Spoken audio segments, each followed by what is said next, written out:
હરમેશ, મતલબ કે અમારા માટે વિદ્યાર્થીઓ કેન્દ્રમાં રહેલા છે. અને બીજું કે હું અહીં આગળ જે સંચાલન કરું છું, તમારો બંધારણ વિષય ભણાવીશ અને અહીં આગળ મેનેજમેન્ટ મારા હાથમાં હોય છે. હું આ બધી બાબતો અત્યારે હાલમાં સંભાળું. તો મારી જવાબદારી બને કે તમે જે ઉદ્દેશથી, તમે જે અપેક્ષાથી અમારી સાથે જોડાયેલા હોય એમાં અમે ખરા ઉતરીએ.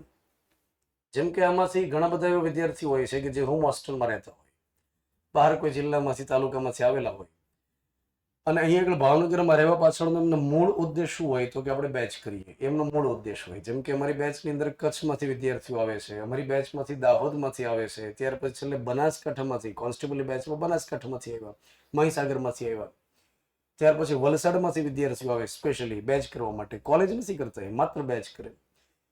તો અમારી ફરજ બને કે અમે એને બેસ્ટ આપીએ. તો હું સવારથી સાંજ સુધી ક્યાં હોઉં તો કે હું અહીંયા જ હોઉં. મારે કોઈ અન્ય એક્સ્ટ્રા બિઝનેસ નથી ચાલતો. ક્યાંય આગળ બેચ સવારમાં શરૂ કરાવી દીધી, ત્યારે પછી આપણે જતા રહ્યા કન્સ્ટ્રક્શનની સાઇટ પર. આપણે કોઈ બિઝનેસ નથી ચાલતો. મારા માટે ફૂલ ટાઈમ જોબ આ છે કે મારે વર્લ્ડિંગ બોક્સની અંદર બેસ્ટ આપવું અને મસ્ત રીતે વિદ્યાર્થીઓને સંતોષજનક કામ કરવું. જેમ કે એના જ ભાગરૂપે આપણે અહીંયા આગળ અત્યારે હાલમાં શું કરીએ છીએ, ફીડબેક ફોર્મ દરેક આપણી જનરલ બેચની અંદર આપીએ છીએ. આ જે દરેક જે ફીડબેક ફોર્મ હોય ને સાંજ પડે મારી પાસે આવે અને એમાં જે કંઈ વિદ્યાર્થીએ રજૂઆત લખી હોય એમાં વિચાર કરીએ હંમેશા, અને જે યોગ્ય બાબત હોય વિદ્યાર્થીઓની એની પર કામ કરીએ. આ ફીડબેક ફોર્મ લગભગ તમને કોઈ એકેડેમીમાં ડે ટુ ડે નહીં આપતા. આ આપણી અહીંની સિસ્ટમ રહેલી છે, યુનિક સિસ્ટમ, કે ડેઇલી બેઝિસ ઉપર દરેક જનરલ બેચની અંદર ફીડબેક ફોર્મ દેવાનું ડેઇલી. એક બેનને આપીએ, એક ભાઈને આપીએ. આમાં લખ્યું હોય કે આજના લેક્ચરની અંદર શું ચલાવવામાં આવ્યું તમને, લેક્ચર દરમિયાન શિસ્તતા હતી કે નહોતી, ત્યાર પછી આજની ટેસ્ટનો અભ્યાસક્રમ શું હતો, અભ્યાસક્રમ મુજબ ટેસ્ટ હતી કે કેમ, ત્યાર પછી અન્ય કોઈ તમારી રજૂઆત છે કે કેમ. આ તમારો ફીડબેક ફોર્મ હોય. આમાં તમે જે લખો એના પર અમે ચોક્કસથી હંમેશા વિચાર કરીએ. અને આજ દિન સુધીનો ઇતિહાસ છે કે કોઈ વિદ્યાર્થીએ ફીડબેકની અંદર લખ્યું હોય અને અમે એને એક શબ્દ કીધો હોય આજ દિન સુધી. મતલબ કે અમે એવું માની લઈએ કે વિદ્યાર્થી હંમેશા સાચા હોય. અમે ક્રોસ ક્વેશ્ચનિંગ ન કરીએ એમને કે તે કેમ આ લખ્યું, અમને સાબિત કરી દે, આ તે કશું જ કોઈ બાબત નહીં. એકવાર વિદ્યાર્થી લખે તો અમને ખ્યાલ છે કે વિદ્યાર્થી એમને ક્યારેય ન લખે. અને આપણે આગળના જે વિદ્યાર્થીઓ છે એટલા જેન્યુન હોય છે કે એ ખરેખર કોઈ બાબત રજૂઆત હોય તો અમને કરે, અને અમે હંમેશા એમને એની પર વિચાર કરીએ. કેમ કે તમે અમારી સાથે એકવાર જોડાશો એટલે ક્યાં સુધી આપણે કામ લેવાનું છે, 10 મહિનાથી લઈ 12 મહિના સુધી. તો બની શકે અમારાથી કંઈક ચૂક થાય, અમારાથી કંઈક રહી ગયું હોય તો તમે અમારું ધ્યાન દોરી શકો. તો અમે હંમેશા સાચા જ હોય એવું જરૂરી નથી ને, અમારાથી કંઈક બાબતો રહી ગઈ હોય, મિસ થઈ ગઈ હોય તો તમે અમારું ધ્યાન દોરી શકો. બીજું કે બેચ કરી દેવી ને એ હંમેશા એકદમ સહેલી બાબત છે. વર્લ્ડિંગ બોક્સની અંદર કે કોઈ પણ જાણીતી સંસ્થા હોય ત્યાં આગળ બેચ થઈ જાય એ હંમેશા સારી બાબત છે, પણ બેચ કેટલી સરસ રીતે પૂર્ણ થાય ને એનું પણ મહત્વ છે. બેચ કેટલી સરસ રીતે તમે પૂર્ણ કરવાનો મતલબ થાય કે સિલેબસના દરેક મુદ્દા એમને તમે કઈ રીતે ભણાવો. ડેમો લેક્ચરની અંદર તો હંમેશા મોટી મોટી વાતો જ હોય, સમજો એને ઘણી જગ્યાએ હવામાં તીરંદાજી જ હોય કે તમે આમ કરો તો પરીક્ષા પાસ કરાવી દો. એ તો સારું છે, કોન્સ્ટેબલ બેચ નથી, એટલે કોન્સ્ટેબલ બેચમાં ઘણા તો એવું કહે કે ખાખી પહેરાવીને તમને મોકલીએ. તો એ મતલબ હવામાં તીરંદાજી કરે, મોટી મોટી વાત કરે. હવે જે એકદમ અનુભવી વિદ્યાર્થી હોય ને કે જેણે 3 વર્ષ કોલેજના કમ્પ્લીટ કર્યા હોય, પછી એકાદ 2 વર્ષ થઈ ગયા હોય, કોલેજ પૂરી કરીને એકાદ 2-3 વર્ષ થઈ ગયા હોય, તો ધીમે ધીમે મેચ્યોર થઈ ગયું હોય, માનસિક રીતે પરિપક્વ હોય. તમને ખ્યાલ હોય કે આ જે વાત કરે છે એવી રીતે થાય નહીં, અને એ માત્ર ને માત્ર એકદમ ફેક, જેને મોટિવેશન કહેવાય એવી બાબત છે. પણ આ પ્રકારના મોટિવેશનથી કોણ ઇમ્પ્રેશનમાં આવી જાય તો કે જે એકદમ ફ્રેશ દિમાગ છે, હજી મતલબ કે કોલેજના ફર્સ્ટ યરમાં હોય અથવા તો નવી નવી તૈયારીની શરૂઆત કરી હોય, એ ઝડપથી કોઈ બાબતની અંદર આવી જતા હોય. તો અહીંયા આગળ અમે કોઈ દિવસ એવી મોટી હવામાં તીરંદાજી ન કરીએ. અમે જે વાસ્તવિકતા હોય એની પર કામ કરીએ. તો હું તમને ચોક્કસથી બાબતમાં મદદરૂપ થઈશ કે તમે પરીક્ષા પાસ કરો. જ્યારે વિદ્યાર્થી કોઈ પણ જગ્યાએ બેચ કરવા માટે જાય તો એમની અપેક્ષા શું હોય? એમની અપેક્ષા એ હોય કે અમને પહેલા તો ખૂબ સારામાં સારી ફેકલ્ટી મળે. આ એમની સૌથી પહેલી અપેક્ષા હોય. મતલબ કે કોઈ પણ જગ્યાએ જ્યારે કોઈ વિદ્યાર્થી જશે તો એની સૌથી પહેલી અપેક્ષા શું હશે કે એને સારી ફેકલ્ટીની ટીમ મળે. આ સૌથી પ્રાયોરિટીમાં હોય. ફેકલ્ટીની ટીમ બાબતે આપણે જો વાત કરીએ ને તો અહીંયા આગળ આપણે ગાંધીનગરની જે ટીમ છે એ આગળ રાખેલી છે. મતલબ કે ગાંધીનગર કે ભાવનગર તમે બેચ કરો, બેનો મતલબ એક સમાન છે. બંને જગ્યાએ એક સમાન ફેકલ્ટી ભણાવે છે. એકાદ બે વિષયની અંદર બાદ કરતા બંને જગ્યાએ એક સમાન ફેકલ્ટી છે. જેમ કે બંધારણ વિષય તો મારી પાસે રહેશે, ભૂગોળ વિષય શિવાંગભાઈ લેશે, ત્યાર પછી મેથ્સ માટેની ફેકલ્ટી, રિઝનિંગ માટેની ફેકલ્ટી, ત્યાર પછી અંગ્રેજી માટે, ગુજરાતી માટે આ ફેકલ્ટી ગાંધીનગરથી આવશે. સામાન્ય વિજ્ઞાન માટે ગાંધીનગરથી આવે. ત્યાર પછી અહીંયા ભાવનગરમાંથી જે ફેકલ્ટી આવતી હોય એમાં એક ઇતિહાસ ભણવા માટે આવશે, એક સાંસ્કૃતિક વારસો ભણવા માટે આવશે. ત્યાર પછી કરંટ અફેર્સ માટે આપણે નિયમિતપણે આયોજન થશે. જેમ કે આ વખતે કોન્સ્ટેબલની ભરતી માથા ઉપર છે, તો આપણે ટૂંક સમયની અંદર કરંટ અફેર્સ માટે એક મેગા સેમિનાર કરવાનો છે. આની પહેલા પીએસઆઈ વખતે પણ આપણે સ્પેશિયલી યુટ્યુબની અંદર એક મેગા લેક્ચર મૂકેલો હતો. કરંટ અફેર્સ માટે નિયમિતપણે તમને અહીંથી મટીરિયલ આપવામાં આવે, તમને ભણાવવામાં આવે. તો અલગ અલગ પ્રકારના જે વિષયો રહેલા છે એના માટે તમને જે ટીમ મળશે, એ ટીમ કેવી હશે તો કે એ વન મેન આર્મી નહીં હોય. એમાં મતલબ કે અહીંયા આગળ એક જ વિષય અને એક જ ફેકલ્ટી હોય. અહીંયા એક ફેકલ્ટી એક સાથે ઘણા બધા વિષયો નથી ભણાવતી. ત્યાર પછી તમને જે ફેકલ્ટી ભણાવશે એ પાયાથી લઈ અને એડવાન્સ સુધી ભણાવશે. જનરલ બેચની અંદર એકદમ મતલબ કે અમને છૂટ હોય કે 10 મહિનાથી 12 મહિના સુધીનો ટાઈમ હોય તો અમે એકદમ આરામથી ભણાવીએ. અને એમાં પાયાથી શરૂ કરી અને છેક એડવાન્સ લેવલ સુધી ભણાવીએ. જેમ કે હું તમને જે બંધારણ વિષય ભણાવીશ, તો બંધારણ વિષયની અંદર તમને હું એટલું ચોક્કસથી ભણાવી દઈશ કે તમે જીપીએસસી બોર્ડની સુપર ક્લાસની કોઈ પરીક્ષા દેવા માટે જાઓ તો તમે એકદમ આરામથી એમાં ક્વેશ્ચન્સ હેન્ડલ કરી શકો. મતલબ એવું નહીં બને કે હું તમને જે બંધારણ ભણાવું કોન્સ્ટેબલ, તલાટી અથવા તો ક્લાર્ક લેવલનું હોય, એવું નહીં હોય. તમને એકદમ એડવાન્સ લેવલનું ભણાવીશ. તો મારે તમને જે સમજાવવાનું છે ને એ કે જનરલ બેચનો મતલબ એ ન થાય કે માત્ર છબછબિયા થાય. જનરલ બેચનો મતલબ થાય કે જનરલી જેટલા વિષયો અલગ અલગ સ્પર્ધાત્મક પરીક્ષાઓની અંદર આવે છે એ બધાને ડિટેલમાં ભણાવવામાં આવે, એને જનરલ બેચ કહેવાય. જેમ કે અત્યારે તમે કોઈને કોઈ પરીક્ષાઓ આપો, કોઈને કોઈ પરીક્ષાઓ, જેમ કે તમે મ્યુનિસિપાલિટીની પરીક્ષાઓ આપો, ત્યાર પછી તમે સીસીની પરીક્ષા આપો, તમે કોન્સ્ટેબલ આપો, તમે પીએસઆઈ આપો, તમે ડીવાયએસઓ આપો, તમે એસટીઆઈ આપો, તમે કોઈ પણ પરીક્ષામાંથી લઈ લો. એમાં અમુક કોમન સિલેબસ હોય. કોમન સિલેબસનો મતલબ એ થાય કે જે વિષય આવે એ તો આવે જ. જેમ કે બંધારણ આવે, ઇતિહાસ આવે, ભૂગોળ આવે, સામાન્ય વિજ્ઞાન આવે, કરંટ અફેર્સ આવે, પંચાયતી રાજ આવે, સાંસ્કૃતિક વારસો આવે, મેથ્સ આવે, રિઝનિંગ આવે, ગુજરાતી આવે, અંગ્રેજી આવે. આ બધા વિષયો કોમન છે, એ તો આવે ને આવે જ. એટલે જનરલ બેચનો મતલબ એ થાય કે આ જેટલા પણ વિષયો કોમનલી આવે છે એ બધા વિષયોને સરસ રીતે ભણવામાં આવે એને કહેવાય જનરલ બેચ. હા, હવે સરકાર એવું કરે છે કે અમુક પ્રકારના વિષયો નવા નવા ઇન્ટ્રોડ્યુસ કરે છે. જેમ કે સીસીની ભરતી તમે જુઓ તો એની અંદર એથિક્સ કરીને વિષય મૂકે છે, પબેડ કરીને વિષય મૂકે. પણ એના માટે આપણે એક્સ્ટ્રા આયોજન કરતા હોઈએ વિદ્યાર્થીઓ માટે. જેમ કે સીસીની પ્રિલિમ પરીક્ષા આવશે, એના પછી મેઇન્સ આવશે, અને મેઇન્સ વખતે આ બધા વિષયો આવશે. એથિક્સ હોય, ત્યાર પછી પબેડ હોય. તેના માટે સ્પેશિયલી આપણે લેક્ચર્સ ગોઠવતા હોઈએ. પણ એથિક્સ વિષય તમે લઈ લો કે પબેડ લઈ લો, જેને આપણે જાહેર વહીવટ કહીએ ને, પબ્લિક એડમિનિસ્ટ્રેશન, આ કોમન સબ્જેક્ટ નથી કે દરેક ભરતીની અંદર હોય એવું નથી. તો જ્યારે આવા કોઈ એક્સ્ટ્રા વિષય પડે છે તો એના માટે આપણે એક્સ્ટ્રા આયોજન વિદ્યાર્થીઓ માટે કરતા હોઈએ. તો તમે જે જનરલ બેચ કરશો ને એમાં તમે અલગ અલગ પ્રકારના 12 થી 13 વિષય ભણશો. અને 12 થી 13 વિષય એવી રીતે ભણશો કે જેમાં ફેકલ્ટી એકદમ પાયાથી શરૂઆત કરશે. તમને અહીંયા આગળ એવું નહીં કહેવામાં આવે કે તમે આ તો ભણીને આવ્યા હશો, તમને તો આવડતું હશે, આ જવા દો. તો એ ભણીને તમે આવ્યા હશો અને આ જવા દઈએ એવું નહીં થાય. તમને પહેલા જે ચેપ્ટર હોય ત્યાંથી શરૂઆત કરશે. ત્યાર પછી અહીંયા આગળ નિયમિતપણે તમારી ટેસ્ટ લેવામાં આવશે. અને આપણે જે અલગ અલગ પ્રકારની ટેસ્ટ લઈએ છીએ એમાં વેરાયટી હોય છે. અહીંયા જે ટેસ્ટ લઈએ ને એમાં દોસ્તો આપણે ડેઈલી બેઝિસ ઉપર ટેસ્ટ લઈએ. ત્યાર પછી આપણે લઈએ છીએ વીકલી ટેસ્ટ. ત્યાર પછી આપણે લઈએ છીએ રિવિઝન ટેસ્ટ. અલગ અલગ સબ્જેક્ટ્સ તમારા જેમ પૂરા થતા હોય એમ. ત્યાર પછી આપણે લેતા હોઈએ મોક ટેસ્ટ. તો અલગ અલગ વેરાયટી વાળી ટેસ્ટ આપણે લઈએ છીએ અને એકદમ વટથી આપણે કામ કરીએ છીએ.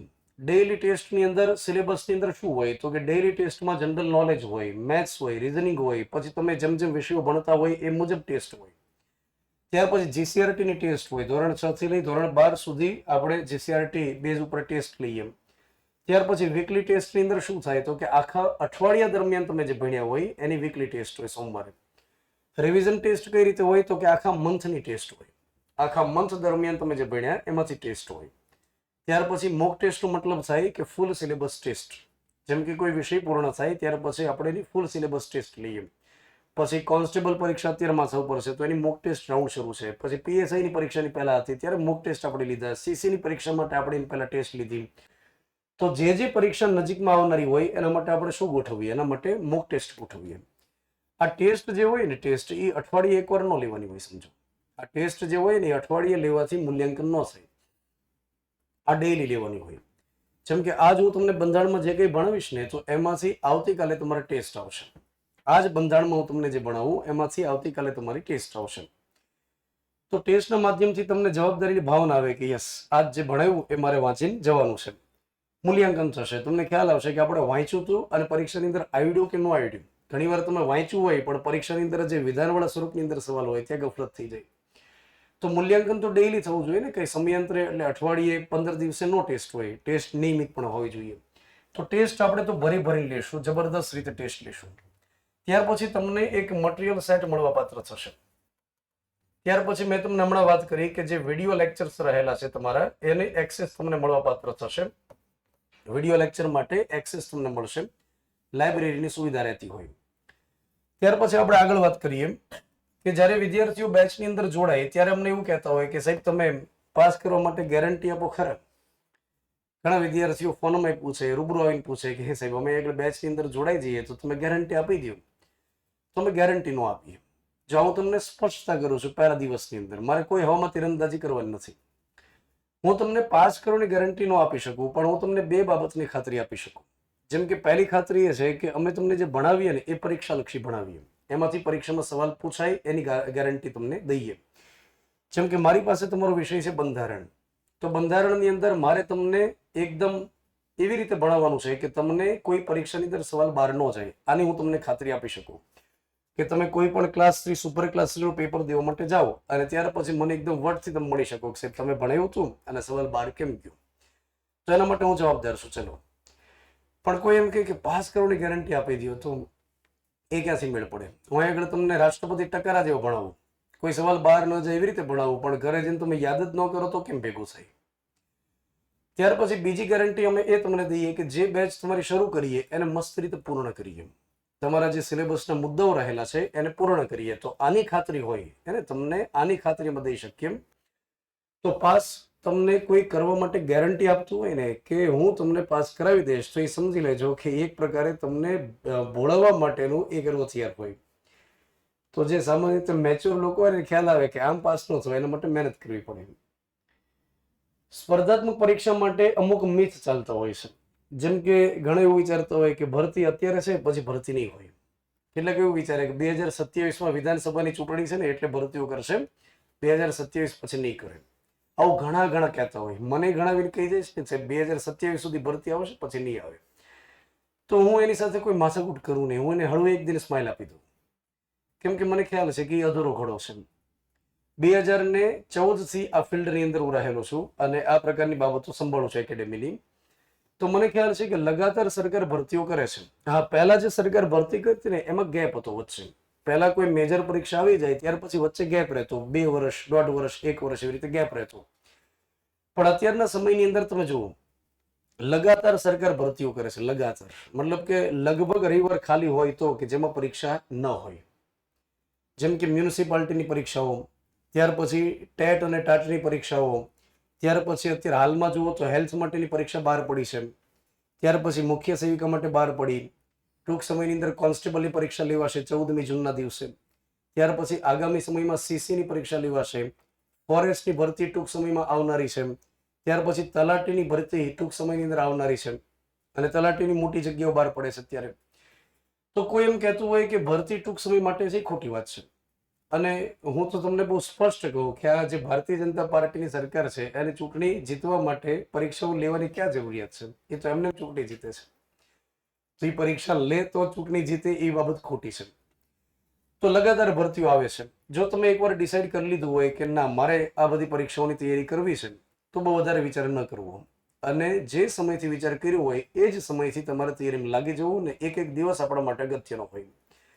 કેવા વિદ્યાર્થીઓ પરીક્ષા પાસ કરે એની હું તમને વાત કરું. એવા વિદ્યાર્થીઓ પરીક્ષા પાસ કરે કે જે કકળાટ ઓછો કરતા.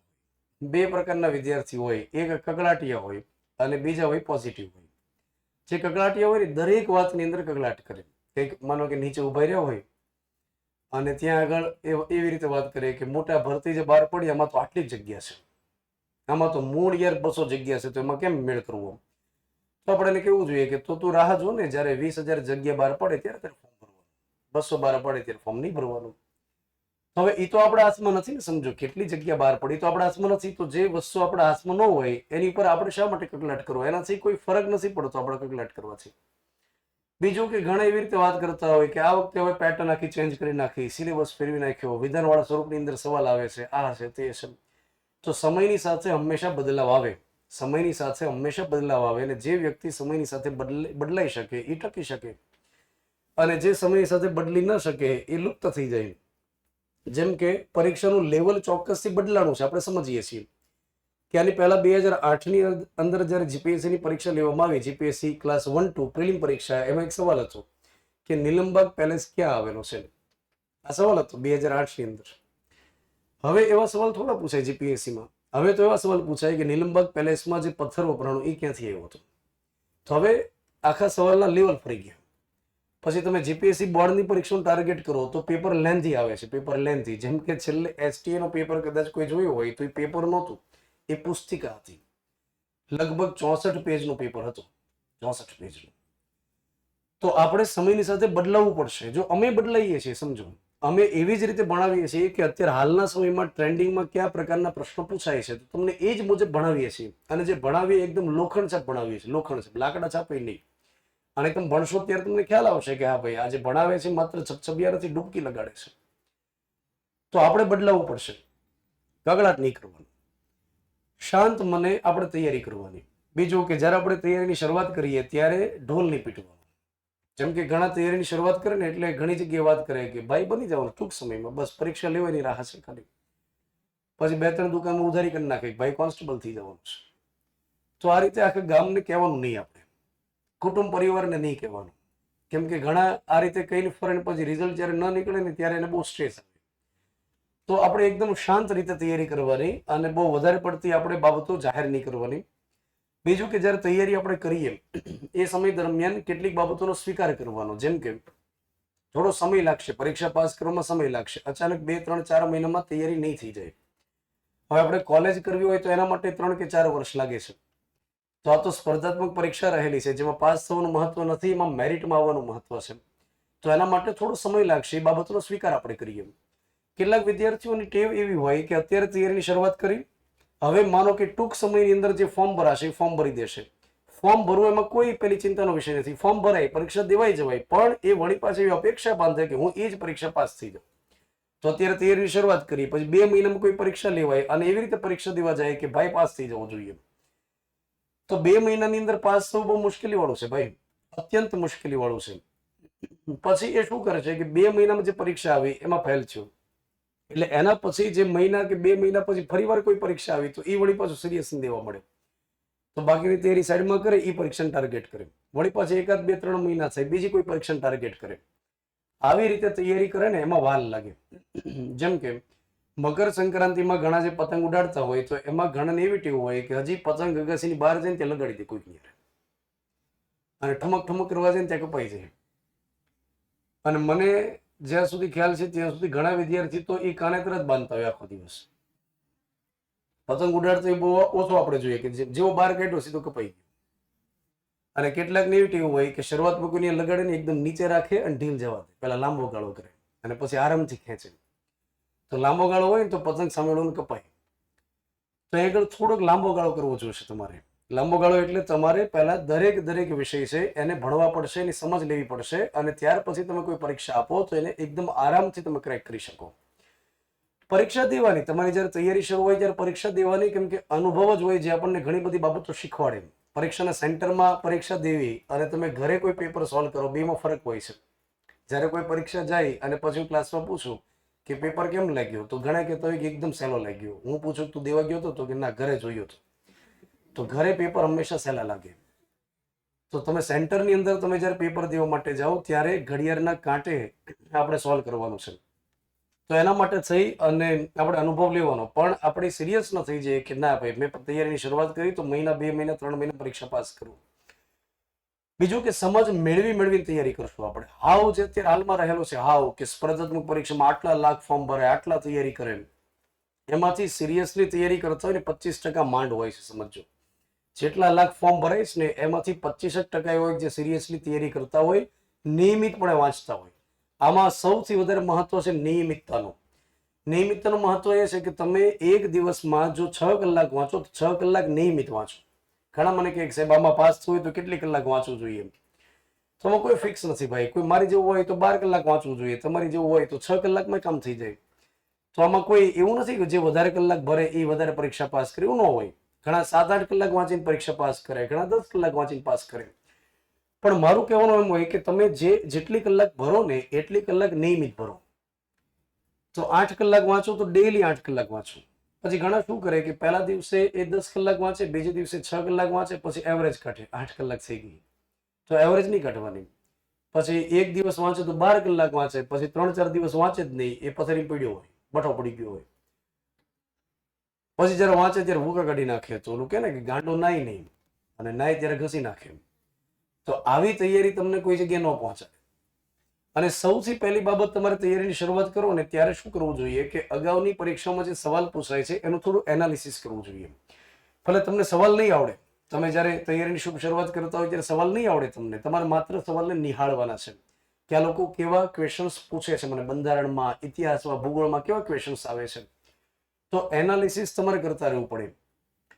અને સમજણપૂર્વકની મહેનત હોય તો તમને સરળતા રહે, તમારું માનસિક રીતે સ્ટ્રેસ ઓછી રહે અને તમે સરસ રીતે આગળ વધો. જેમ કે એબ્રાહમ લિંકન નામના જે વ્યક્તિ છે ને એ અમેરિકાના રાષ્ટ્રપતિ થઈ ગયા, 16મા રાષ્ટ્રપતિ. એક કોલેજમાં સેમિનાર દરમિયાન વિદ્યાર્થીએ પૂછેલું કે તમે સ્માર્ટ વર્ક કોને ગણો? ત્યારે મને બહુ સરસ જવાબ આપેલો કે મને કોઈ કુહાડી આપે ને ઝાડે કપવાનું કે ને 1 કલાકનો સમય આપે, સૌથી પહેલા અડધી-પોણી કલાક તો કુહાડીની ધાર કાઢવું અને ત્યાર પછી 15-20 મિનિટમાં ઝાડને બોદરાવી દઉં. તો આપણે ઘણા વિદ્યાર્થીઓ શું કરે કે બુઠી કુહાડી લઈને ઘા મારે છે. મતલબ તૈયારીની અંદર એ જે એની પાસે પુસ્તક હાથમાં હોય વાંચવા જ મળે, સમજણ નથી કેળવતા કે કેવું પૂછાય છે, કઈ રીતે વાંચવું જોઈએ. ત્યાર પછી એ બાબતનો સ્વીકાર કરવાનો કે આ સ્પર્ધાત્મક પરીક્ષામાં આપણને બધું જ ન આવડે, એ આપણે સ્વીકાર કરવાનો.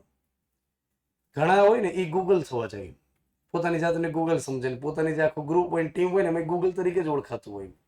એને લગભગ બધું આવડતું હોય, ખાલી પરીક્ષા પૂછે ને એ જ ન આવડતું હોય. જેમ કે એવા ફેક્ટ્સ પાકા કરે જે પરીક્ષામાં ક્યારેય ન પૂછાય. જેમ કે મને તો અત્યાર સુધીમાં જે ક્વેશ્ચન વિદ્યાર્થીઓ ક્લાસમાં પૂછ્યા હોય મને તો યાદગાર થઈ ગયા છે. જેમ કે એકે પૂછેલું કે ગાંધીજી જે પોતડી પહેરતા એનું માપ કેટલું હતું. આવો સવાલ પૂછેલો મને કે કેટલા મીટરનું કાપડ પહેરતા. પછી એકે પૂછેલું કે ગાંધીજીના ચશ્મા નંબર કેટલા. તો આવા બધા એક વાત કરવા જાય, ફેક્ટ્સ પાકા કરવા જાય ને એમાં ભેગું ન થઈ દોસ્તો. તો સમજણપૂર્વક થોડી મહેનત કરશું તો ફિલ્ડ કઈ અઘરું નથી, સમજો. તો પહેલાના સમયમાં જે પરીક્ષાઓ લેવાતી એની કરતાં અત્યારે હાલમાં પરીક્ષાઓ વધારે લેવાય છે, એ હકીકત છે. અને બીજું કે અત્યારે હાલમાં કોન્સેપ્ટ વાળા જે સવાલ પૂછે છે એ સારી વાત છે કે તમારી ગોખણ શક્તિ ઓછી અને સમજણ વધારે હોય તો પરીક્ષામાં આપણે આરામથી પાસ થઈ શકીએ. અમે તમને જે દેશું એ અમે બેસ્ટ આપવાનો પ્રયાસ કરશું. દરેક વિષય માટે અમે તમને જે ભણાવશું એમાં અમે ખૂબ પ્રયાસ કરશું તમને પરીક્ષાલક્ષી માહિતી મળે અને ભેગા મળી સરસ રીતે કામગીરી કરશું. 3 દિવસ માટે તમારા ડેમો લેક્ચર્સ છે. તો આજે આપણે બંધારણ વિષય માટે થોડી વિગતો ભણશું. પછી 2 દિવસ માટે તમારે જે હજી લેક્ચર છે ડેમો લેક્ચર, એમાં મેથ્સ છે, રીઝનિંગ છે. પણ એક વાતની હું તમને ચોક્કસથી ખાતરી આપીશ કે તમે જ્યારે વર્લ્ડિંગ બોક્સની અંદર એક આખી જનરલ બેચ કરશો ત્યાર પછી તમે જનરલ બેચ પૂરી કર્યા પછી એવું નહીં વિચાર કર્યો કે હું ખોટા એડ્રેસ ઉપર ગયેલો હતો કે હતી. તમે એકદમ યોગ્ય જગ્યાએ આવેલા હશો એવું તમે માની લ્યો અને તમે આખી બેચ દરમિયાન મને ગમે ત્યારે મળી શકશો. શૈક્ષણિક બાબત માટે તમે મને ગમે ત્યારે મળી શકો, મારો ગમે એટલો સમય લઈ શકો અને જે કંઈ ચર્ચાઓ આપણે કરી શકીએ. એવું નહીં કે ડેમો લેક્ચર છે એટલે કહું છું, મહિના દિવસ પછી તમે ફીલ કરશો, 2 મહિના પછી અને જ્યારે બેચ પૂરી થવાની હોય ત્યારે ફીલ કરશો.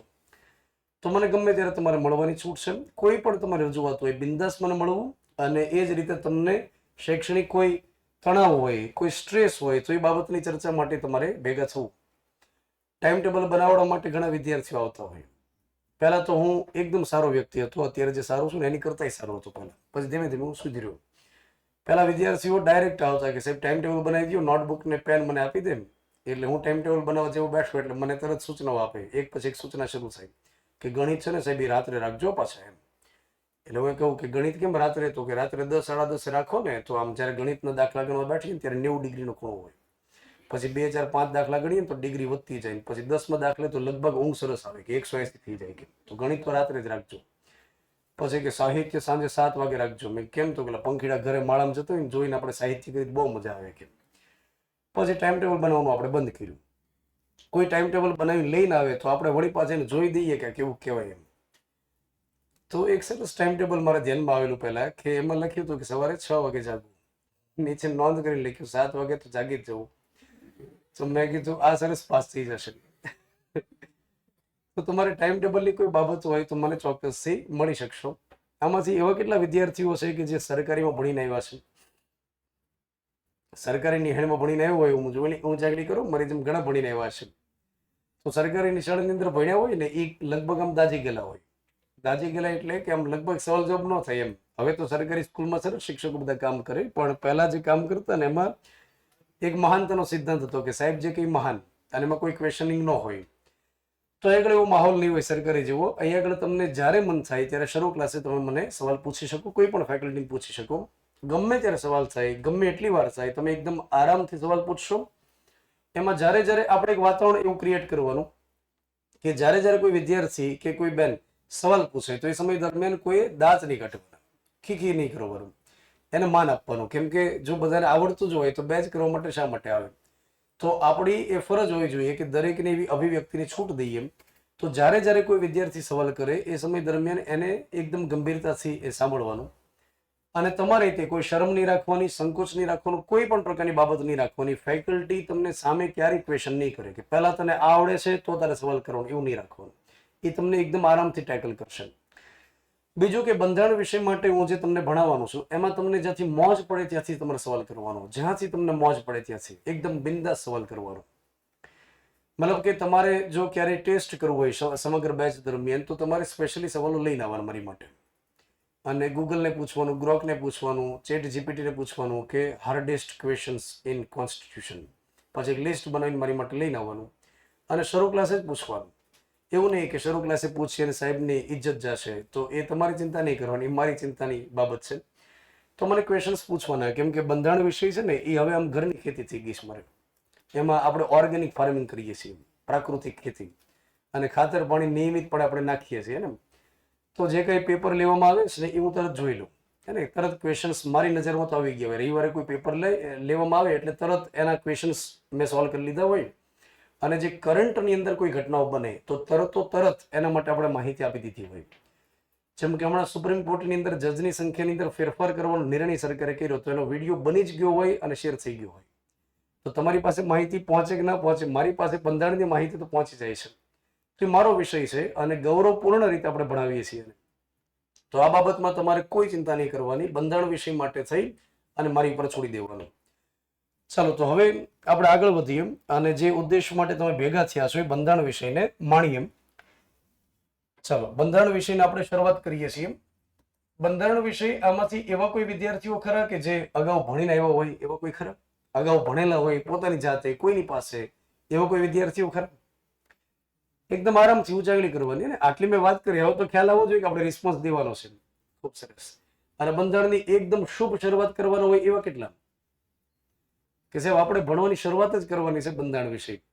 ખૂબ સરસ. તો બાકીના મજરૂમ છે, કંઈક વાંચ્યું છે, થોડું વાંચ્યું છે. ઓકે. તો ઘણા એવા વિદ્યાર્થીઓ છે જે બંધારણ વિષય ભણીને બેઠા છે. તો મારા માટે ચિંતાનો વિષય નથી, જે આગળ અટકું ત્યાં આપણે એમની હેલ્પ લઈ શકશું. અચ્છા, મને તમે એમ કહો કે આ બંધારણ વિષય છે એ સહેલો વિષય છે કે અઘરો વિષય છે? કેવો વિષય છે? આ સહેલો વિષય છે કે અઘરો વિષય છે? કેટલાને એવું લાગે છે કે આ સહેલો વિષય છે? એવું કેટલાને લાગે છે? કેટલાને લાગે છે કે અઘરો વિષય છે આ બંધારણ વિષય? આમ મીડિયમ કેટલા લાગે છે કે વાંચીએ તો આવડી જાય, એમાં તમારે ભણવાની જરૂર નહીં કઈ અમને? તો બંધારણ વિષય થી રહ્યો ને એ એકદમ સહેલો વિષય છે, એકદમ સહેલો. આમ તો જેટલી ફેકલ્ટી આવશે ને એ તમને પોતાના વિષય માટે એવું જ કહેશે, પણ તમારે એનું નહીં માનવાનું. તમારે મારું માનવાનું છે કે બંધારણ વિષય એ સૌથી સહેલો વિષય છે. ઘણાને એવું લાગતું હોય કે બંધારણ એટલે અનુચ્છેદ થાય અને અનુચ્છેદ એટલે બંધારણ થાય, પણ આ ખોટી બાબત છે કે અનુચ્છેદ માત્ર એનો પાર્ટ રહેલો છે, એક ભાગ છે બંધારણનો કે અનુચ્છેદ તમારે શીખવા પડે, પણ અંદરના કોન્સેપ્ટ હોય ને એ પરીક્ષાની અંદર પૂછે. અંદરના જે કોન્સેપ્ટ હોય, જે આખા સિદ્ધાંત હોય તમારે શીખવા પડે. એકદમ ઇન્ટરેસ્ટિંગ વિષય છે, એકદમ ઇન્ટરેસ્ટિંગ વિષય. કોન્સેપ્ચ્યુઅલ ભણશું તો એકદમ સહેલો લાગશે. હું અહીંયા આગળ જેટલા અનુચ્છેદ તમને ભણાવું ને એ ઘરે જઈને યાદ કરવાનો તમારે આગ્રહ રાખવાનો. અને આપણે એક લેક્ચરની અંદર એટલા બધા અનુચ્છેદ ક્યારેય નહીં ભણીએ કે જેથી કરીને તમને તકલીફ પડે. તો અનુચ્છેદની અંદર તમારે જાતે જાતે યાદ નહીં કરવાના. આપણે જેમ જેમ લેક્ચરની અંદર ભણીએ એમ તમારે યાદ કરવાના. અને જ્યારે અનુચ્છેદ ભણાવું ત્યારે હું તમને કહી જ રાખીશ કે આ તમારે યાદ કરવા પડશે. પછી અમુક અનુચ્છેદ ભણાવીશ ત્યારે હું તમને સાથે એ પણ કહીશ કે આ પરીક્ષામાં ખાસ પૂછાતું નથી, એટલે તમારી મહેનત થોડી હળવી થઈ જશે. ભણાવીશ કરો પણ હું સાથે તમને કહી દઈશ કે આ ફુદરી વાળો અનુચ્છેદ છે કે આ ચોકડી વાળો છે. તો અનુચ્છેદ માત્ર ગોખી નાખીએ તો બંધારણ પૂરું થાય એવું નથી હોતું. અનુચ્છેદ એ માત્ર એક પાર્ટ હોય છે. અને જેમ જેમ લેક્ચર આપણે ચાલે એમ તમારે અનુચ્છેદ યાદ કરવાના. બીજું કે બંધારણની બુક તમને જે મળશે ને એમાં 2 ચાર્ટ હશે, અલગ અલગ 2 ચાર્ટ આપણે તમને આપેલા હશે. હવે અહીંયા આગળ જો બુક હોય તો હું તમને દેખાડી દઉં. ભારતીય બંધારણ વિષયની બુક રહેલી છે અને એમાં તમને 2 ચાર્ટ તમને આપવાના છે. જો આ 2 ચાર્ટ અહીં લગાડેલા છે.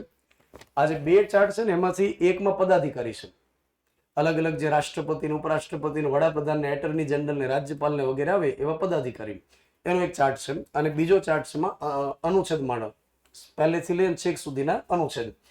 તો એ અનુચ્છેદનો ચાર્ટ તમારે દિવાલ લગાડી દેવો. જે જગ્યાએ વાંચતા હોય ને તે દિવાલે આ લગાડી દેવાય. ચાર્ટ ને વગેરે લગાડ્યું હોય, એકાદો પૃથ્વીનો ગોળો તમે મૂક્યો હોય તો આસપાસમાં ફિલિંગ આવે કે તૈયારી કરે છે. તો અનુચ્છેદનો ચાર્ટ લગાડી દેવાનો. અને ત્યાર પછી આપણે જે ક્લાસની અંદર ચાલે ત્યાં જઈને રાઉન્ડ કરી દેવાના. નિયમિતપણે ખાલી નજર ફેરવશું, ગોખશું નહીં ને તોય તમને યાદ રહેવા મળશે. તમને ફિલિંગ આવશે કે હવે મને યાદ રહેશે. તો એક ચેલેન્જ તો હોય છે કે અનુચ્છેદ કેમ યાદ કરવા, પણ એ ધીમે ધીમે થશે, એક સાથે નહીં થાય. બંધારણ વિષય માટે થઈ આપણે અંગ્રેજીમાં કહીએ છીએ કોન્સ્ટિટ્યુશન, અને આપણે અંગ્રેજીમાં કહીએ છીએ કોન્સ્ટિટ્યુશન, અને બીજા શબ્દમાં આને આપણે કહીએ છીએ પોલિટી. તો પોલિટિક્સ નો મતલબ થાય રાજકારણ અને પોલિટી નો મતલબ થાય બંધારણીય બાબતોનો અભ્યાસ. હવે આ જે શબ્દ છે કોન્સ્ટિટ્યુશન, જેને આપણે અંગ્રેજીમાં કહીએ છીએ, તો એ કોન્સ્ટિટ્યુટસ એક લેટિન ભાષાના શબ્દ ઉપરથી લેવામાં આવ્યું. તો લેટિન શબ્દ રહેલો છે કોન્સ્ટિટ્યુટસ, અને એનો મતલબ શું થાય? તો એનો મતલબ થાય સ્થાપિત કરવું, સ્થાપિત કરવું. તો જો કોન્સ્ટિટ્યુશન જેને આપણે કહીએ છીએ કોન્સ્ટિટ્યુશન, એનો મતલબ થાય છે સ્થાપિત કરવું. તો શું સ્થાપિત કરવાની વાત છે? તો કાયદાનું શાસન સ્થાપિત કરવાની વાત છે. કાયદાનું શાસન. તો જે દેશની અંદર કાયદાનું શાસન રહેલું હશે ને ત્યાં તમે સમજી રહેજો કે ત્યાં આગળ બંધારણનું અસ્તિત્વ હોય. તો બંધારણ જે જગ્યાએ જે દેશની અંદર હશે એનો અર્થ એ થાય કે એ દેશ કોઈ એક વ્યક્તિના ઈશારે નહીં ચાલતો હોય, પરંતુ એ દેશ એક બંધારણને આધીન ચાલતો હશે. તો જે તે દેશની અંદર કાયદાનું શાસન સ્થાપિત કરવા માટે જેની જરૂરિયાત હોય એને આપણે બંધારણ કહીએ. સાહેબ બંધારણ એ બીજું શું કહેવાય? તો બંધારણ એ બીજું કશું જ નથી પરંતુ નિયમોનો સમૂહ હોય છે. નિયમોનો સમૂહ, કે આખો દેશ કઈ રીતે ચાલશે એના માટે જરૂરી નિયમો બનાવેલા હોય એને આપણે બંધારણ કહીએ. જેમ કે ઘર ચલાવવા માટે કેટલાક નિયમો જરૂરી છે, જેમ કે કોઈ કંપની સંસ્થા ચલાવવા માટે કેટલાક નિયમો જરૂરી છે. તો આ તો સાહેબ દેશ રહેલો છે, દેશ નિયમો વગર તો કેમ ચાલે?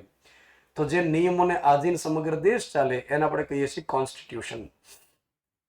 જેમ કે ઘણા ઘરની અંદર નિયમ નથી હોતા કે સવારે 6 વાગે જાગવું, ત્યાર પછી કામે જવું, સાંજે 7 વાગે ઘરે આવી જ જવું, જમી કરવી, 10 વાગે તો ગોદડું ઓઢી જ જવું, પછી ભલે ગોદડામાંથી મેસેજ જતો હોય ચૂમ કરતા, પણ ઘર માટે કેટલાક નિયમો તો હોય.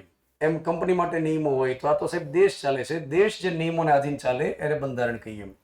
બંધારણ એ બીજું કશું જ નથી, કોઈ પણ દેશ માટેનો એક મૂળભૂત દસ્તાવેજ હોય. દેશ ચલાવવા માટે મૂળભૂત દસ્તાવેજ હોય, અથવા આપણે એમ કહીએ કે કોઈ પણ દેશ માટેનો મૂળભૂત કાયદો હોય. તો દેશની અંદર તો અનેક પ્રકારના કાયદા હોય, પણ જે અનેક પ્રકારના કાયદા હોય એમાંથી જે મહત્વપૂર્ણ કાયદો હોય કે જેના વગર નહીં ચાલે એને આપણે કહીએ ફંડામેન્ટલ, મૂળભૂત. તો કોઈ પણ દેશ માટે જે મૂળભૂત કાયદો છે એને બંધારણ કહીએ. ત્યાર પછી આ બંધારણ એ રહેલો છે કે જે એ સ્થાપિત કરે છે કે દેશ કઈ રીતે ચાલશે. જેમ કે અત્યારે દેશની અંદર સંસદ કામ કરે છે, અત્યારે દેશની અંદર સુપ્રીમ કોર્ટ કામ કરે, અત્યારે દેશમાં રાષ્ટ્રપતિ કામ કરે, દેશમાં વડાપ્રધાન કામ કરે, દેશમાં યુપીએસસી જીપીએસસી જેવી સંસ્થાઓ કામ કરે. તો આ બંધારણ છે કે જે આ બધી બાબતો મેન્શન કરે છે, બંધારણ છે કે જે આ બધી બાબતો માટે મેનેજ કરે છે. તો બંધારણમાં જ આ બધી વિગતો લખી છે. એકવાર યુપીએસસી ની પરીક્ષામાં સવાલ હતો કે ભારતની અંદર નીચેનામાંથી સર્વોચ્ચ શું કહેવાય? તો અલગ અલગ ઓપ્શન હતા, જેમ કે રાષ્ટ્રપતિ, સુપ્રીમ કોર્ટના મુખ્ય જજ, વડાપ્રધાન, અને એક ઓપ્શન હતું બંધારણ. તો દેશની અંદર સર્વોચ્ચ સ્થાને કહેવાય બંધારણ. આ દેશની અંદર સર્વોચ્ચ સ્થાને રાષ્ટ્રપતિ ન કહેવાય.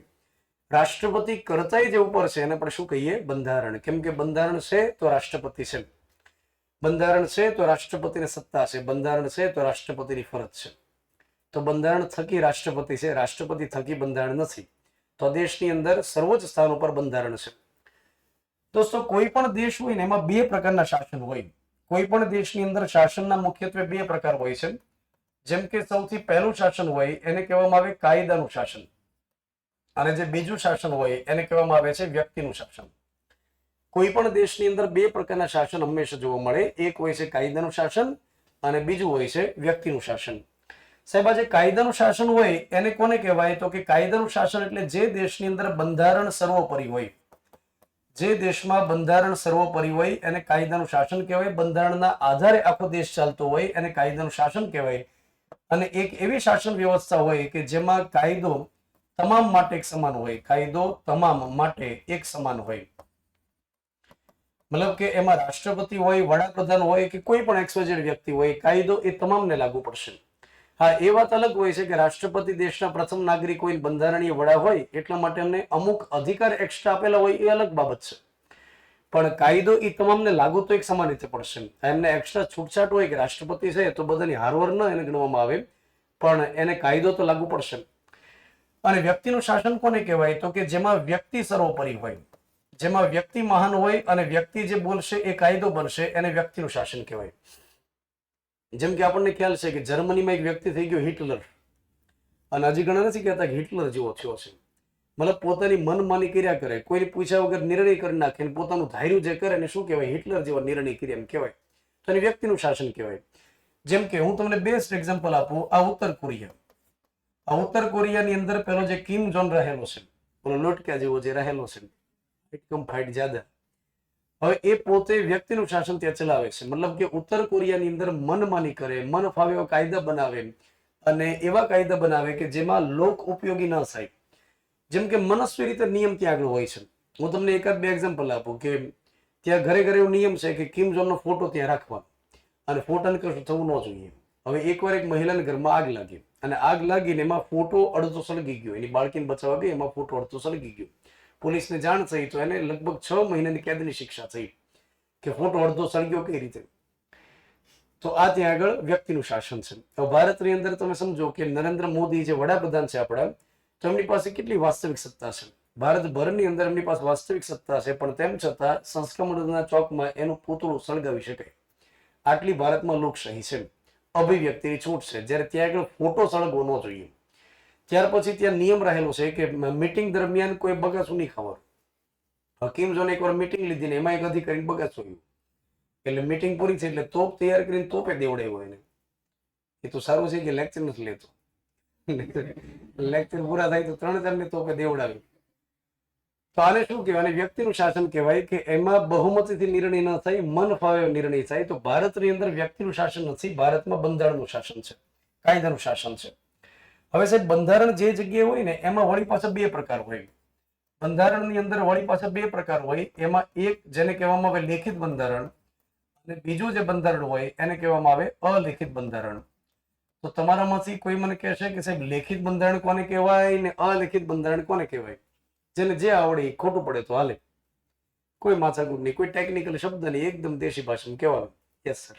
લેખિત બંધારણ એ હોય કે જેમાં લખાણ, ખૂબ સરસ. લેખિત બંધારણ એ હોય કે જેમાં મૌખિક વસ્તુ. ખૂબ સરસ. Yes sir. બંધારણ એટલે કે જેમની માટે એક સભા ભરાણી હોય, ખાસ રચના થયેલી નથી. અલેખિત કે જેમાં કોઈ ચોક્કસ રીતે નિયમો. ખૂબ સરસ, ખૂબ સરસ. જવાબ દેવાના ને એકદમ બિંદાસ, ખોટા પડે તો વધુનું તો કાંઈ થવાનું નથી ને. તો અહીંયા આગળ હું તમને સમજાવું કે લેખિત બંધારણ અને અલેખિત બંધારણમાં ડિફરન્સ શું હોય. તો અહીંયા એમ નહીં વિચાર કરવાનો કે લેખિત હોય તો લખેલું અને અલેખિત તો મૌખિક, એવો વિચાર નહીં કરવાનો. પણ લેખિત અને અલેખિત બંને લખેલા જ હોય, બંને દસ્તાવેજ સ્વરૂપમાં જ હોય, પરંતુ એને તૈયાર કઈ રીતે કર્યા એના આધારે ડિફરન્શિએટ કરવામાં આવે. જેમ કે લેખિત બંધારણ એને કહેવામાં આવે કે જેને તૈયાર કરવા માટે જે તે સમયે બંધારણ સભાની રચના કરવામાં આવી હોય. જે બંધારણ તૈયાર કરવા માટે બંધારણ સભાની રચના સ્પેશિયલી થઈ હોય, અને એક સાથે સળંગ રીતે જ્યાં સુધી બંધારણ તૈયાર ન થાય ત્યાં સુધી એમણે કામગીરી કરી હોય, અને એક સળંગ દસ્તાવેજ તૈયાર કર્યો હોય ને એને લેખિત બંધારણ કહેવાય. એટલે કે ચોક્કસ લોકો ભેગા થયા હોય, ડે ટુ ડે મીટિંગ્સ કરી હોય, અને જ્યાં સુધી આખું બંધારણ તૈયાર ન થાય ત્યાં સુધી મીટિંગ ઉપર મીટિંગ કરી અને એક કન્ટિન્યુઅસ દસ્તાવેજ તૈયાર કર્યો, સળંગ દસ્તાવેજ. તો એવી રીતે જે બંધારણ તૈયાર થાય એને શું કહેવાય? લેખિત બંધારણ. જ્યારે અલેખિત બંધારણ એને કહેવાય કે લખેલું તો હોય જ, મોઢે મોઢે તો વળી પાછું ભૂલી જાય. તો એ લખેલું જ હોય, પણ એને તૈયાર કરવા માટે ક્યારેય બંધારણ સભાની રચના ન થઈ હોય. બંધારણ સભાની રચના ન થઈ હોય મતલબ કે જ્યારે જરૂર પડે ત્યારે ભેગા મળી નિયમ બનાવ્યો હોય, નિયમ બની જાય તો વળી પાછા એ છૂટા પડી જાય, વળી પાછા જ્યારે જરૂર પડે ત્યારે નિયમ બનાવે. તો આ સળંગ દસ્તાવેજ ન હોય. સળંગ દસ્તાવેજ ન હોય, પરંતુ કટકે કટકે નિયમો બનાવેલા હોય. જેમ કે આપણે એક્ઝામ્પલ સાથે વાત કરીએ, દુનિયાભરની અંદર સૌથી પહેલું જે લેખિત બંધારણ છે એ કયા દેશનું છે? તો કે અમેરિકાનું. આ અમેરિકા, જેને આપણે બીજા શબ્દમાં યુએસએ કહીએ, યુનાઇટેડ સ્ટેટ્સ ઓફ અમેરિકા. તો અમેરિકા એ વિશ્વનો સૌથી પહેલો દેશ છે કે જેણે લેખિત બંધારણની શરૂઆત કરી હોય. આ વિશ્વનો સૌ પ્રથમ દેશ છે કે જેણે લેખિત બંધારણની શરૂઆત કરી હોય. અને 1788-89 દરમિયાન એનું બંધારણ અમલમાં આવ્યું. અમેરિકાનું બંધારણ 1788-89 દરમિયાન અમલમાં આવ્યું. ત્યાર પછી ભારતનું બંધારણ તમે જુઓ તો એ લેખિત બંધારણ છે, કેમ કે ભારતનું બંધારણ તૈયાર કરવા માટે સ્પેશિયલી જે તે સમયે બંધારણ સભાની રચના કરી હતી 1946માં. ત્યાર પછી અલેખિત બંધારણની આપણે વાત કરીએ તો એનું બેસ્ટ એક્ઝામ્પલ છે બ્રિટન અથવા ઇંગ્લેન્ડ, જેને આપણે કહીએ. ઇંગ્લેન્ડની અંદર આજ દિન સુધી ક્યારેય બંધારણ સભાની રચના સ્પેશિયલી નથી થઈ. ત્યાં આગળ સરકાર જેમ જેમ આવતી જાય અને જેમ જેમ જરૂર પડે એમ એમ નિયમો બનાવતી જાય. તો એ જેટલા પણ કટકે કટકે નિયમો બન્યા હોય એ બધાને જોડી જોડી જોડી એને નામ શું આપી દે? બંધારણ. જેમ કે હું તમને એકદમ દેશી ઉદાહરણ આપું. આપણે જે સમાજમાંથી બિલોંગ કરતા હોઈએ, બરાબર, સમાજને બિલોંગ કરતા હોઈએ, જે જાતિ જ્ઞાતિના આધારે સમાજ બન્યા હોય, તો એમાં અમુક નિયમો હોય. જેમ કે લગ્ન થાય તો સોનું કેટલું ચડાવવાનું, એ દરેક સમાજની અંદર સમાજના મોટા પ્રતિષ્ઠિત વ્યક્તિઓ ભેગા થયા હોય ને એમને ભેગા મળીને કંઈક નિયમો કર્યા હોય. હમણાં સોનાનો ભાવ ને વગેરે ચાંદીનો ભાવ વધી ગયો એટલે ઘણા સમાજમાં નિયમ કર્યા કે ભાઈ આટલાથી વધારે કોઈ સોનું ન ચડાવવું. ત્યાર પછી વેવિશાળ જ્યારે કરે એંગેજમેન્ટ, તો એ સમય દરમિયાન આટલાથી વધારે વ્યક્તિઓ લઈને નહીં આવવાના, એમ એક સાથે ગામ લઈને નહીં આવવાનું, એમ આટલા વ્યક્તિ લઈને આવવા, સામેવાળો વ્યક્તિ બઠો પડી જાય પછી. તો ઘણા સમાજની અંદર અમુક નિયમ હોય. તો મને એમ કહો કે સમાજના જે લોકો છે એ ભેગા મળી અને સળંગે સળંગ બંધારણ તૈયાર કર્યું હોય? તો કે ના. જેમ જેમ સમાજને જરૂર પડી હોય એમ ભેગા થઈ નિયમ બનાવ્યો હોય. પછી આગળ જતા પરિસ્થિતિ બદલાઈને વળી પાછું જરૂર પડે તો વળી પાછો એક નિયમ બનાવે, વળી પાછો એક નિયમ બનાવે. આ રીતે જેમ જેમ જરૂર પડે અને નિયમ બને અને આ બધા નિયમો ભેગા થાય એને બંધારણ કેવું કહેવાય? અલેખિત. પણ એકવાર નક્કી કરે સમાજના લોકો કે નહીં ભાઈ આપણે કામ કરીએ લાંબા લહર કે સળંગે સળંગ બંધારણ તૈયાર જ કરીએ. સમાજના પ્રતિષ્ઠિત 80-90 જેટલા વ્યક્તિ દીવ ભેગા થાય રિસોર્ટમાં અને ભેગા મળીને સળંગ 30 દિવસ માટે મીટિંગ કરે. ચાલો હવે આપણે સળંગ બંધારણ તૈયાર કરીએ, ડે ટુ ડે મીટિંગ કરવાની અને એક દસ્તાવેજ તૈયાર કરીએ. જ્યાં સુધી બંધારણ તૈયાર ન થાય ત્યાં સુધી દીવમાંથી બહાર નહીં નીકળીએ. દીવમાંથી બંધારણ તૈયાર થઈ શકતું હશે મિત્રો, એમ તો અને ત્યાં જે બંધારણ તૈયાર થાય કે અલગ જ બંધારણ તૈયાર થાય. તો સળંગ જે પ્રક્રિયા કરે તો એને આપણે લેખિત બંધારણ કહીએ. બીજું કે લેખિત બંધારણ જે હોય ને એમાં ડે ટુ ડે મીટિંગ થાય, પછી ડિબેટ થાય, ચર્ચા વિચારણા થાય, વાદ વિવાદ થાય. એટલા માટે આમાંથી જે બંધારણ બને ને એ બંધારણ કેવું હોય? દ્રઢ બંધારણ હોય. દ્રઢ બંધારણ એટલે મજબૂત બંધારણ હોય કે સામાન્ય રીતે એમાં ફેરફાર કરવાની પ્રક્રિયા કડક હોય. કેમ કે રોજે રોજ ભેગા થયા હોય, મીટિંગ્સ ખૂબ બધી કરી હોય, અને ડિબેટ કરી હોય, ચર્ચા વિચારણા થઈ હોય, વાદ વિવાદ થઈ ગયો હોય, તો એમાં જે ખામી હોય ને એને દૂર કરવાનો પ્રયાસ કર્યો હોય. તો આવું જે બંધારણ હોય ને એને દ્રઢ બંધારણ કહેવાય કે જનરલી એમાં ફેરફાર કરવાની પ્રક્રિયા કડક હોય. જ્યારે અલેખિત બંધારણમાં શું થાય કે આ જરૂર પડે તો નિયમ બનાવ્યો, વળી પાછો 2 મહિના પછી એક જરૂર પડી તો નિયમ બનાવ્યો. તો આમાં એટલી દ્રઢતા ન હોય, આમાં લવચિકપણું હોય. લવચિકપણું એનો મતલબ થાય કે આમાં જે બંધારણમાં ફેરફાર કરવો હોય તો એ પ્રક્રિયા સરળ હોય. સરળ રીતે તમે બંધારણમાં ચેન્જીસ કરી શકો. તો બ્રિટનનું જે એક્ઝામ્પલ છે, ત્યાર પછી ઇઝરાયલ છે, સાઉદી અરેબિયા છે, આ બધા એવા દેશ રહેલા છે કે ત્યાં આગળ અલેખિત બંધારણ છે. જ્યારે ભારતનું બંધારણ છે, અમેરિકાનું બંધારણ છે, જાપાનનું બંધારણ છે, આ બધા એવા એક્ઝામ્પલ્સ છે કે જેમાં બંધારણ સભાની રચના કરવામાં આવી હોય. તો જ્યારે જ્યારે તમને પૂછવામાં આવે કે લેખિત અને અલેખિતમાં ડિફરન્સ શું, તો આમાંથી પરીક્ષામાં સવાલ બની શકે.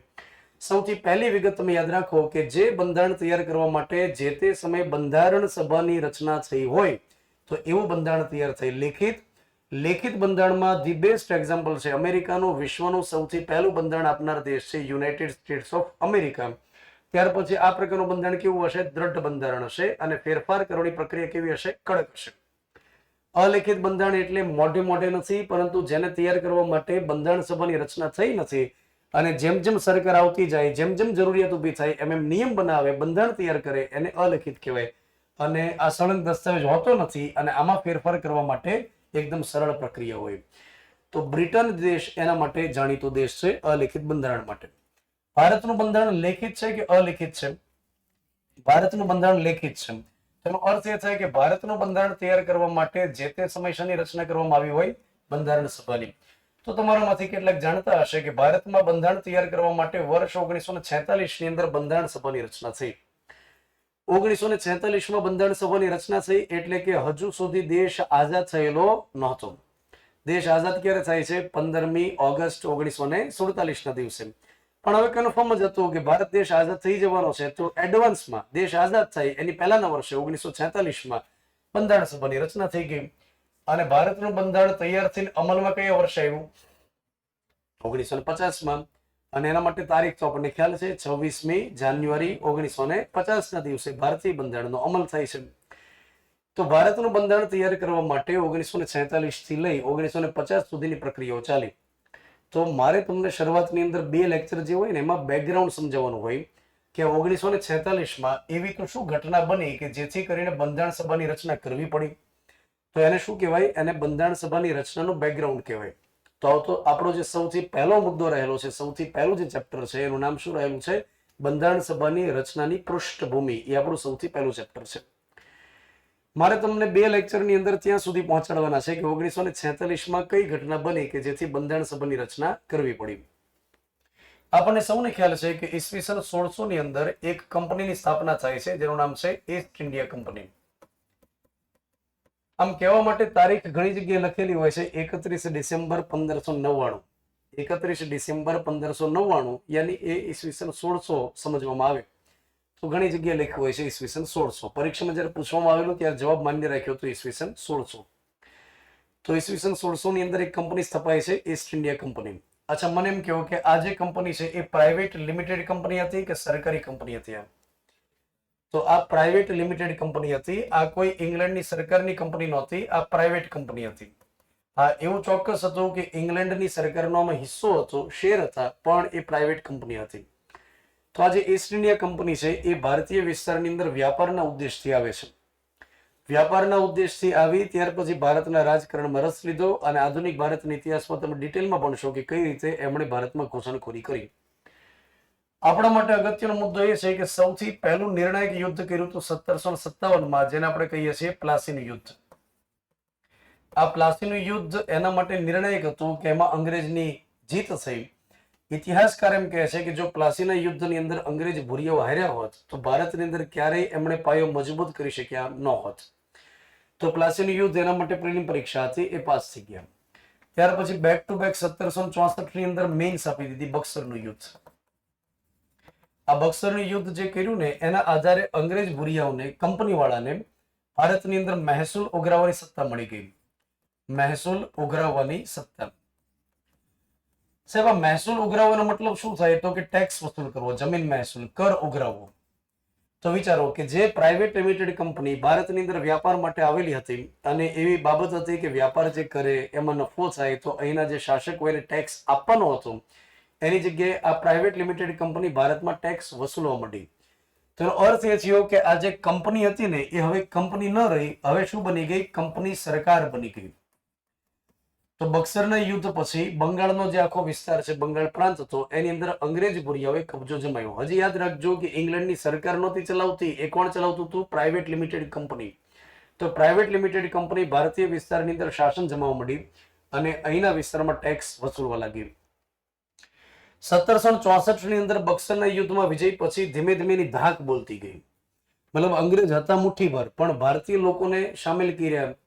ભારતીય લોકોને સામેલ કર્યા પછી કાવા દવા કર્યા તો મુઠ્ઠીભર હતા, પણ તેમ છતાં ભારતીય વિસ્તારની અંદર કબજો જમાવતા ગયા. તો એ ધાક હતી એ સમય.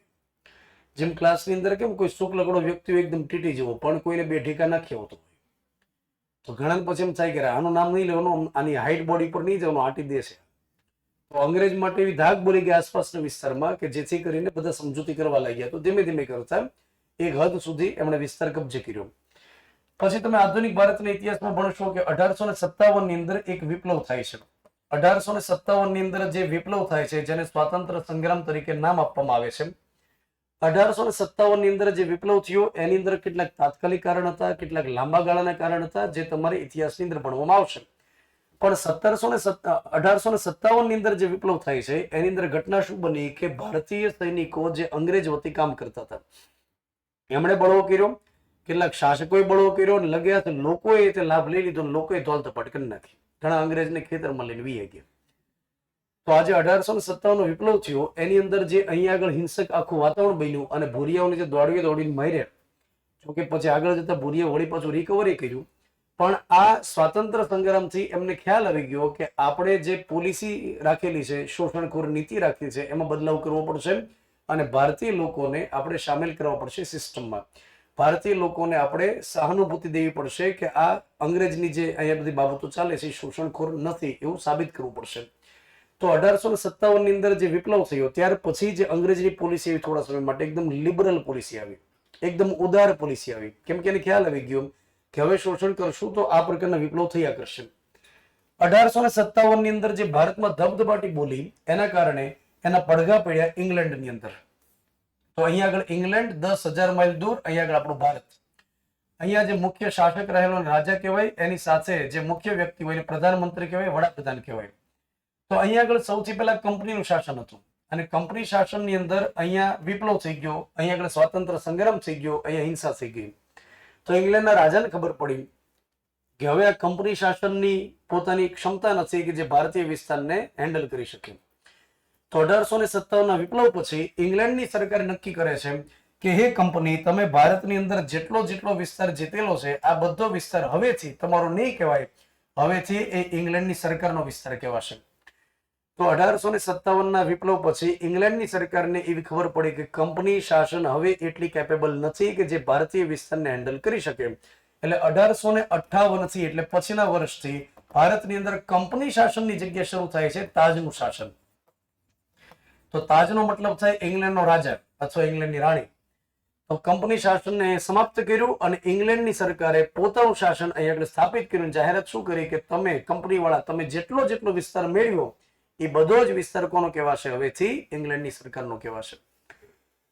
તો આ કોના જેવી વાત છે કે માની લો કે અહીંયા નરેન્દ્ર મોદી સરકાર છે અને અદાણી એમની પાસે પરમિશન માગે કે ભાઈ હું ઓસ્ટ્રેલિયા જઈને રોકાણ કરી આવું. તો નરેન્દ્ર મોદી અદાણીને પરમિશન આપે કે જા અદાણી જી લે આપની જિંદગી, મારા આશીર્વાદ તારી સાથે છે. હવે અદાણી ઓસ્ટ્રેલિયાની અંદર વ્યાપાર માટે જાય, ધીમે ધીમે અદાણી ત્યાં આગળ પોતે રાજકીય બાબતમાં રસ લે, દખલગીરી કરે અને ધીમે ધીમે કરતા એક સમય એવો આવે કે ઓસ્ટ્રેલિયાની અંદર ઘણા વિસ્તારમાં પોતે કબજો જમાવે. હવે એવી શોષણખોર નીતિ ત્યાં આગળ રાખે કે ઓસ્ટ્રેલિયામાં ત્યાં વિપ્લવ થઈ જાય અને પછી નરેન્દ્ર મોદીને લાગે કે અદાણી હવે તમારી ક્ષમતાનું નથી, હવે તમે જેટલો વિસ્તાર ઓસ્ટ્રેલિયામાં કબજે કર્યો એ બધો જ વિસ્તાર કોનો કહેવાશે, ભારત સરકારનો, અને ભારત સરકાર ત્યાં આગળ હેન્ડલિંગ કરશે.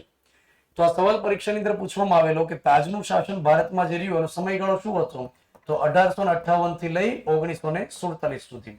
આ સમયગાળો તમારે યાદ રાખવાનો છે. હવે વ્યવસ્થા શું રાખી કે અહીંથી 10,000 માઇલ દૂર ઇંગ્લેન્ડ, અહીંયા આગળ રાજા બેઠો હોય, એ રાજા ભારતની અંદર એક વ્યક્તિને મોકલવાની શરૂઆત કરી 1858 થી, જેને નામ આપ્યું વાયરસ, મતલબ વાઇસરોય. આ લગભગ વાયરસ જેવો જ હતો. તો વાઇસરોય નું પદ શરૂ થાય છે 1858 ની અંદર. એ વાઇસરોય શું હોય તો કે રાજાનો પોપટ હોય, મતલબ કે રાજાનો પ્રતિનિધિ હોય. રાજા જેટલું શીખવાડીને મોકલે એટલું અહીં આગળ કામ કરે. અહીંયા આગળ કાયદાઓ બને, સમજો, ઇંગ્લેન્ડની અંદર કાયદો બને લાગુ થવા માટે અહીંયા ભારતમાં આવે, અહીંયા નિયમો બને લાગુ થવા માટે ભારતની અંદર આવે. તમે અત્યારે જુઓ ને કે ભારતની અંદર આજ દિન સુધી, આઝાદીના આટલા વર્ષ પછી ઘણી બધી સિસ્ટમ ઇંગ્લેન્ડની હજી ભારતમાં લાગુ છે દોસ્તો. જેમ કે સરકારી કચેરી કાર્ય એ અંગ્રેજની દેન છે જે ભારતમાં આજ દિન સુધી શરૂ છે. ત્યાર પછી પોલીસની આખી હાયરાર્કી કે સૌથી પહેલા લોકરક્ષક હોય, ત્યાર પછી કોન્સ્ટેબલ હોય, પીએસઆઈ હોય, પીઆઈ હોય, ડીવાયએસપી હોય, એસપી હોય, પછી એની પર ડીઆઈજી, આઈજી, એડિશનલ ડીજીપી, સૌથી ઉપર ડીજીપી. આ આખી જે હાયરાર્કી છે ને એ કોર્નવોલિસના સમયમાં ભારતમાં શરૂ થઈ. કલેક્ટરનું પદ જે અત્યારે હાલમાં શરૂ રહેલું છે એ અંગ્રેજના સમયથી શરૂ થયેલું છે. તો ભારતની અંદર એમની જે સિસ્ટમ હતી એ ઘુસાડવાનો પ્રયાસ કર્યો. તો કાયદો કે નિયમ અહીંયા બને લાગુ થવા માટે ભારતની અંદર આવે, અને ભારતમાં લાગુ કરવા માટે જવાબદાર કયો વ્યક્તિ હતો, વાઇસરોય. આ વાઇસરોય એ આખા ભારતભરની અંદર મુખ્ય વ્યક્તિ હતો, અને વાઇસરોય જે હોય ને હંમેશા આમની નજીકનો વ્યક્તિ હોય એ ત્યાં આગળ આવતો. પણ વાઇસરોય કઈ રીતે કામ કરે, કઈ રીતે કામ ન કરે, એના માટે દેખરેખ રાખવા માટે એક પદ શરૂ કર્યું જેનું નામ આપ્યું હિન્દ વજીર. આ હિન્દ વજીર કઈ જગ્યાએ બેઠતો? તો ઇંગ્લેન્ડમાં બેઠતો. અને એને બીજા શબ્દમાં અંગ્રેજીમાં કહેવામાં આવતું સેક્રેટરી ઓફ સ્ટેટ તરીકે ઓળખવામાં આવતું. તો 1858 થી આ પદ શરૂ કરવામાં આવ્યું કે રાજાએ કઈ ડાયરેક્ટ વાઇસરોયની સાથે સંપર્ક નહીં કરવાનો, પણ એમણે આમને પૂછવાનું કે પ્રધાનજી રાજમાં શું ચાલે છે? તો હિન્દ વજીર વળી પાછું ફોન કરે કે ઉભા રહો, વાયરસને ફોન કરી દો. તે ફોન કરે, વાઇસરોયની પાસે રિપોર્ટ લઈને વળી પાછું રાજાને બધી માહિતી આપે. તો આ પ્રકારની સિસ્ટમ શરૂ થાય છે 1858 થી. હવે અહીંયા 1858 થી જે આખી સિસ્ટમ શરૂ થઈ, તાજનું શાસન શરૂ થયું અને 10,000 માઇલ દૂર ઇંગ્લેન્ડ જે ભારતનો વહીવટ સંભાળતો હતો, ભારતની અંદર વિરોધ થઈ તો ઓબ્વિયસ હતું, ભારતની અંદર વિરોધ થઈ તો સ્વાભાવિક હતું. ભારતના નેતાઓ તરફથી કહેવામાં આવતું કે હે ભુરિયાઓ, તમે અમને શાસન કરવા માટે છૂટ આપો, અમને કાયદા બનાવવા માટે છૂટ આપો. તો આવી રીતે ડિમાન્ડ થવાની શરૂ થઈ, ક્રાંતિકારી પ્રવૃત્તિ વધવા લાગી. એવું કહેવાય છે કે 1895 ની અંદર એક વ્યક્તિએ ઓફિશિયલી ડિમાન્ડ કરી સૌથી પહેલી વાર. એ વ્યક્તિનું નામ છે બાળ ગંગાધર ટિળક. બાળ ગંગાધર ટિળક, જેને આપણે બીજા શબ્દમાં કહીએ છીએ લોકમાન્ય ટિળક. આ લોકમાન્ય એમને મળેલું બિરુદ હતું લોકો તરફથી, એમને ઉપાધિ મળી હતી લોકમાન્ય ટિળક. એમનું ઓરિજિનલ નામ હતું કેશવ ગંગાધર ટિળક. તો કેશવ ગંગાધર ટિળક એ સમય દરમિયાન, જે અત્યારે હાલમાં મહારાષ્ટ્રનો વિસ્તાર છે, એ વિસ્તારમાં થઈ ગયા, મરાઠી વ્યક્તિ હતા અને ભણેલ ગણેલ વ્યક્તિ હતા. જેમ કે અમુક ન્યૂઝપેપર ચલાવતા, જેમ કે ધી મરાઠા કરીને ચલાવતા, ત્યાર પછી કેસરી કરીને ચલાવતા. અને આ વ્યક્તિ કેવા નેતા હતા? તો કે બાળ ગંગાધર ટિળક જે હતા ને, જહાલવાદી માનસિકતાના નેતા હતા. જહાલવાદી બે પ્રકારના વ્યક્તિઓ હતા ને સમય, એક મવાળવાદ હતો અને બીજો હતો જહાલવાદ. આ મવાળવાદનો મતલબ એ થાય કે જેની અંદર વિનંતીમાં માનવામાં આવે, અને જહાલવાદની અંદર એ સમય દરમિયાન સટાકો બોલાવી દેવા માનવામાં આવે. તો મવાળવાદ એટલે એવા નેતાઓ કે જે એવું માનતા કે આપણે બેઠીએ, બેઠક કરીએ, સમાધાન કરીએ, વિનંતી કરીએ, આપણે સમજૂતી કરીએ ને આપણે ધોલતપટ શા માટે કરીએ. અને જહાલવાદી એવું માનતા કે આ હાથ જે રહ્યા ને, હાથ એ જોડવા માટે નથી, એ નાખવા માટે છે. તો એકદમ એગ્રેસિવ દિમાગના હતા લોકમાન્ય ટિળક. લોકમાન્ય ટિળક આની અંદર એવા એવા લેખ લખતા અંગ્રેજના વિરુદ્ધમાં કે જે યુવાન આમનો લેખ વાંચી લે એટલે બહાર નીકળે, એકદમ મતલબ તપી ગયેલો હોય, લેખ વાંચીને આમ ઉકળતો હોય, અને જે ભૂરીઓ દેખાય એને ઈકોમાં નાખીને ખેતરમાં લઈને ગયો જાય, અને એ જે ધોલ ધપાટ કરે ઝાડ સાથે બાંધીને. તો અંગ્રેજની સામે હુમલાઓ થતા. આમના લેખ વાંચી વાંચીને યુવાઓ હુમલા કરતા, અને હુમલા જેવા થાય એટલે ઠીકરું ફૂટતું આમની ઉપર કે તમારો લેખ વાંચીને આ હુમલો થયો એટલે આને જવાબદાર ગણો, એમ કરીને આમને જેલમાં નાખ્યું. બાળ ગંગાધર ટિળકે એક સૂત્ર, એક વાક્ય વહેતું કર્યું હતું કે સ્વરાજ મારો જન્મસિદ્ધ અધિકાર છે. સ્વરાજ મારો જન્મ સિદ્ધ અધિકાર છે. તેમનું કહેવાનું એમ હતું કે હે ભુરિયાઓ, તમે અમને જે સ્વરાજ આપશો ને, એ સ્વરાજ દાનમાં, ગિફ્ટમાં કે ભેટમાં નહીં આપો, એ અમારો અધિકાર છે. અને અધિકાર ક્યારથી છે? જ્યારથી અમે જન્મન ત્યારથી અધિકાર છે. તો અમે લઈને રહેશું. તો સ્વરાજ મારો જન્મસિદ્ધ અધિકાર છે, આ પ્રકારનું સૂત્ર વહેતું કર્યું. ત્યાર પછી એમણે એક પુસ્તક પણ લખેલું, ગીતા રહસ્ય નામનું એક પુસ્તક એ લખે છે. ત્યાર પછી એમણે અમુક પ્રકારના ઉત્સવની શરૂઆત કરાવડાવેલી, જેમ કે શિવાજી જન્મોત્સવ છે, ગણેશ ચતુર્થી છે. કેમ કે એને ખ્યાલ હતો કે અંગ્રેજીની સામે લડવું હશે તો સૌથી પહેલી જરૂરિયાત હશે યુનિટી.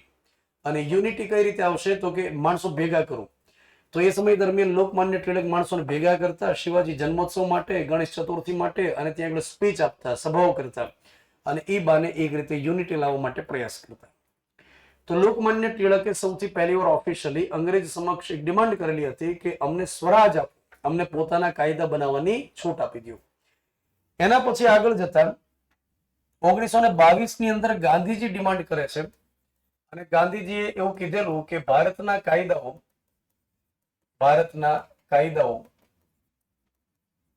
ભારતના લોકોની ઈચ્છાને અનુરૂપ હોય, ભારતના લોકોની ઈચ્છાને અનુરૂપ હોવા જોઈએ, ભારતના લોકોની ઈચ્છાને અનુરૂપ હોવા જોઈએ.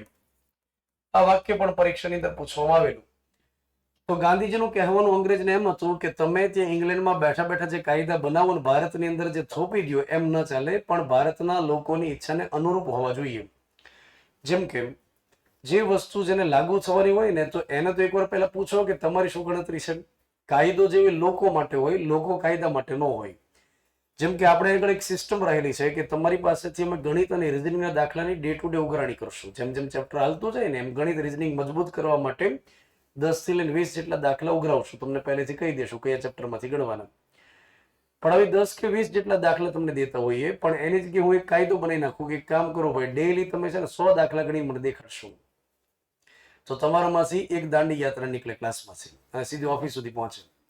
અને ત્યાં આગળ તમે આવીને શું કહેશો કે આ 100 કેમ થઈ ખ્યાલ આવે ને, એકડો હોય ને એની પાછળ 2 મિનિટ આવે સાહેબ, તમે ભાન ભૂલી ગયા છો. તો 100 દાખલા નહીં ગણાય. તો તમે શું કરશો? વિરોધ કરશો, હિંસા કરશો, પછી તમે ક્રાંતિના માર્ગે જશો.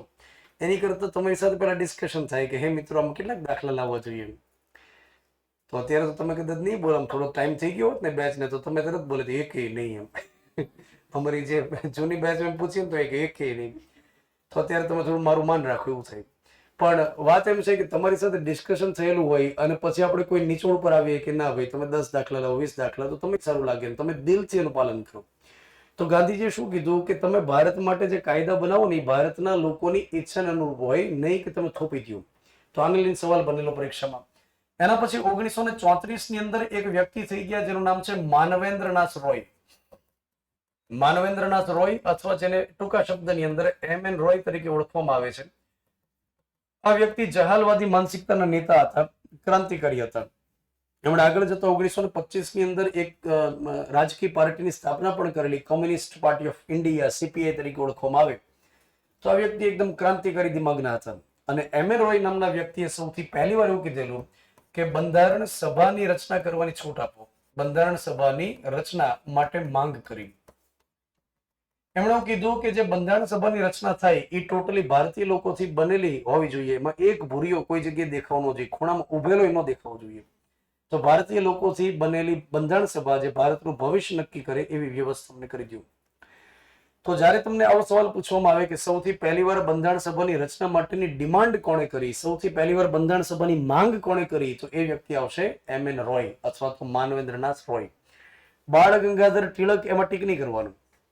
બાળ ગંગાધર ટિળકે માત્ર ડિમાન્ડ એની કરી હતી કે અમને સ્વરાજ આપી દો, સ્વરાજ મારો જન્મસિદ્ધ અધિકાર છે. તો GPSC ની પરીક્ષામાં અલગ અલગ 3 પરીક્ષામાં મારા ધ્યાનમાં આવેલો આ સવાલ છે, અલગ અલગ 3 પરીક્ષામાં. ત્યાર પછી 1935 ની અંદર ડિમાન્ડ કરવામાં આવે છે કોંગ્રેસ પાર્ટી દ્વારા. આ કોંગ્રેસ પાર્ટી એ સમયની ખૂબ મોટી પાર્ટી હતી. અત્યારે તમે જોઈ લો કે જેમ બીજેપી નો સૂર્ય મધ્યાહન ઉપર છે, બીજેપી નો સૂર્ય એકદમ તપી ગયેલો છે. અત્યારે હાલમાં જે 5 વિધાનસભાની ચૂંટણી થઈ એમાં આસામની અંદર, પશ્ચિમ બંગાળની અંદર બીજેપી સરકાર બનાવશે. તો એની સાથે 22 જેટલા રાજ્ય અને કેન્દ્ર શાસિત પ્રદેશ છે કે જેમાં ભારતીય જનતા પાર્ટીની સરકાર છે. અને વિશ્વની સૌથી મોટી કોઈ રાજકીય પાર્ટી હોય તો એ ભારતીય જનતા પાર્ટી છે, વિશ્વની સૌથી મોટી પાર્ટી. તો એની જેમ પહેલા કોંગ્રેસનો સૂર્ય તપી ગયેલો હતો અને કોંગ્રેસનો દબદબો હતો. તો આજે કોંગ્રેસ પાર્ટી જે તે સમયે ખૂબ મોટી પાર્ટી હતી. તમારામાંથી કદાચ કેટલાકને ખ્યાલ હશે કે 1947માં દેશ આઝાદ થયો ત્યારથી લગાતાર 30 વર્ષ માટે, 1977 સુધી કોંગ્રેસની સરકાર હતી, લગાતાર 30 વર્ષ માટે. એ સમય દરમિયાન ભારતીય જનતા પાર્ટીનો જન્મ નહોતો થયો.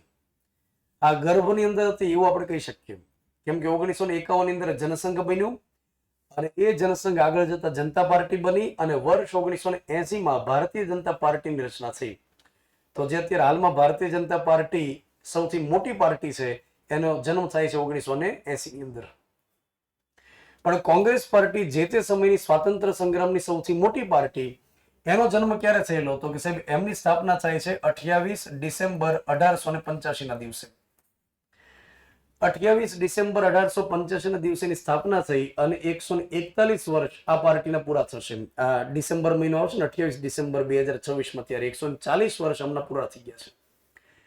તો આજે પાર્ટી છે એની સૌથી પહેલી મીટિંગ ક્યારે થઈ હતી તો કે મુંબઈની અંદર સૌથી પહેલી વાર કોંગ્રેસ પાર્ટીની મીટિંગ થઈ હતી અને એક વ્યક્તિને અધ્યક્ષ બનાવેલા હતા. કોંગ્રેસ પાર્ટીમાં સૌથી પહેલી મીટિંગના અધ્યક્ષ હતા વ્યોમેશ ચંદ્ર બેનર્જી. વ્યોમેશ ચંદ્ર બેનર્જી નામના વ્યક્તિ સૌથી પહેલી વખત મીટિંગના અધ્યક્ષ હતા અને એ સમય દરમિયાન આખા દેશભરમાંથી 72 પ્રતિનિધિએ ભાગ લીધો હતો. હવે 72 પ્રતિનિધિઓને ક્યાં ખબર હતી કે આ ભારતની સૌથી મોટી પાર્ટી બનવા જઈ રહી છે અને ત્યાર પછી જે તે સમયે યુવા નેતાના હાથમાં રહેલી હશે આગળ જતા, એ અમને ક્યાં ખબર હતી. તો અત્યારે હાલમાં ભારતના એક યુવા નેતા અમને સંભાળી રહ્યા છે જેનું નામ છે રાહુલ ગાંધી. જો કે કોંગ્રેસ પાર્ટીના જે પ્રમુખ રહેલા છે મલ્લિકાર્જુન ખડગે છે અત્યારે હાલમાં કોંગ્રેસ પાર્ટીના પ્રમુખ.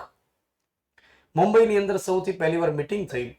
હવે આ કોંગ્રેસ પાર્ટીની જે રચના થઈ ને એની પાછળ કહેવાય છે કે એક અંગ્રેજ વ્યક્તિનો એમાં દિમાગ હતો, અંગ્રેજી વ્યક્તિનો ફાળો હતો અને એ અંગ્રેજ વ્યક્તિ હતો A.O. હ્યુમ કરીને વ્યક્તિ હતો. A.O. Hume Allan Octavian Hume. તો આ વ્યક્તિએ પ્રેરણા આપેલી એવું કહેવાય છે. તો ઘણા ઘણા વિદ્યાર્થીઓ લાગે કે કેટલો સારો અંગ્રેજ હતો આ, કે જેને પ્રેરણા આપી ને કે કોંગ્રેસ પાર્ટીની રચના થઈ, પણ આ સારો વ્યક્તિ નહોતો, નલાયક હતો. કઈ રીતે હતો નલાયક? તો એનું કારણ છે કે આ વ્યક્તિએ જે પાર્ટી રચના કરવા માટે, સંસ્થાની રચના કરવા માટે પ્રેરણા આપી, એમાં એનો સ્વાર્થ હતો. સ્વાર્થ એ રીતે હતો કે 1857 ની અંદર જ્યારે સ્વાતંત્ર્ય સંગ્રામ થઈ જાય છે, વિપ્લવ થઈ જાય છે 1857 ની અંદર, તો એ સમય દરમિયાન લોકોને ખ્યાલ આવી ગયો કે અંગ્રેજને મારવાથી એને લોહી નીકળે છે, અંગ્રેજને મારવાથી એને ઢીમચું થઈ જાય છે, અંગ્રેજને મારવાથી એ ભાગી જાય છે.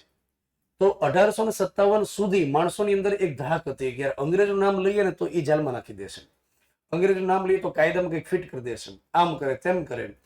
1857 ની અંદર માણસો જે ધોલધપાટ કરી આવ્યા એમની બીક વહી ગઈ. પછી ઘણા જેલમાં રહી આવ્યા અને જેલમાંથી બહાર આવ્યા પછી સાવ બીક વહી ગઈ કે આપણે જે વિચારતા એવું કાંઈ નથી મોટા, ત્યાં તો આની કરતા જલસા છે કે. તો 1857 ના વિપ્લવ પછી ક્રાંતિકારી પ્રવૃત્તિની સંખ્યા વધી, ક્રાંતિકારી સંગઠનો વધ્યા. એમાં રેલવેના પાટા ઉખાડી નાખે, ત્યાર પછી કલેક્ટર કોઈ નીકળ્યા હોય તો એને ખિસ્સામાં બોમ્બ મૂકી આવે, પછી કોઈને લઈને ઘરે બી આવે, ધોલધપાટ કરે આખી રાત, પછી સવારે મૂકી આવે. તો ક્રાંતિકારી પ્રવૃત્તિ જે હતી ખૂબ હતી. હવે 1857 પછી ક્રાંતિકારી પ્રવૃત્તિ જે વધી એ અંગ્રેજ માટે ચિંતાનો વિષય છે.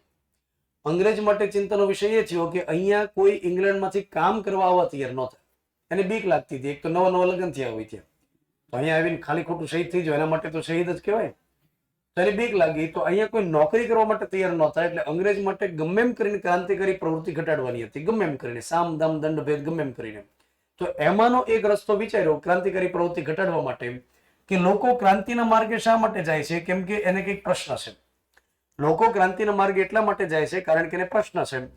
હવે એ પ્રશ્ન અંગ્રેજ સુધી લઈને નથી આવતા, કેમ કે એમને એવો વિશ્વાસ છે કે અંગ્રેજ એને ક્યારેય સાંભળશે નહીં, એવી મનમાં ગ્રંથિ થઈ ગઈ છે, અને અંગ્રેજ એનું ક્યારેય સોલ્યુશન આપશે નહીં. તો પછી લોકો શું કરે કે એને કઈ પ્રશ્ન હોય, ફરિયાદ હોય તો અંગ્રેજ સુધી લઈને ન આવે, પણ એ સીધા ક્રાંતિના માર્ગે વ્યા જાય.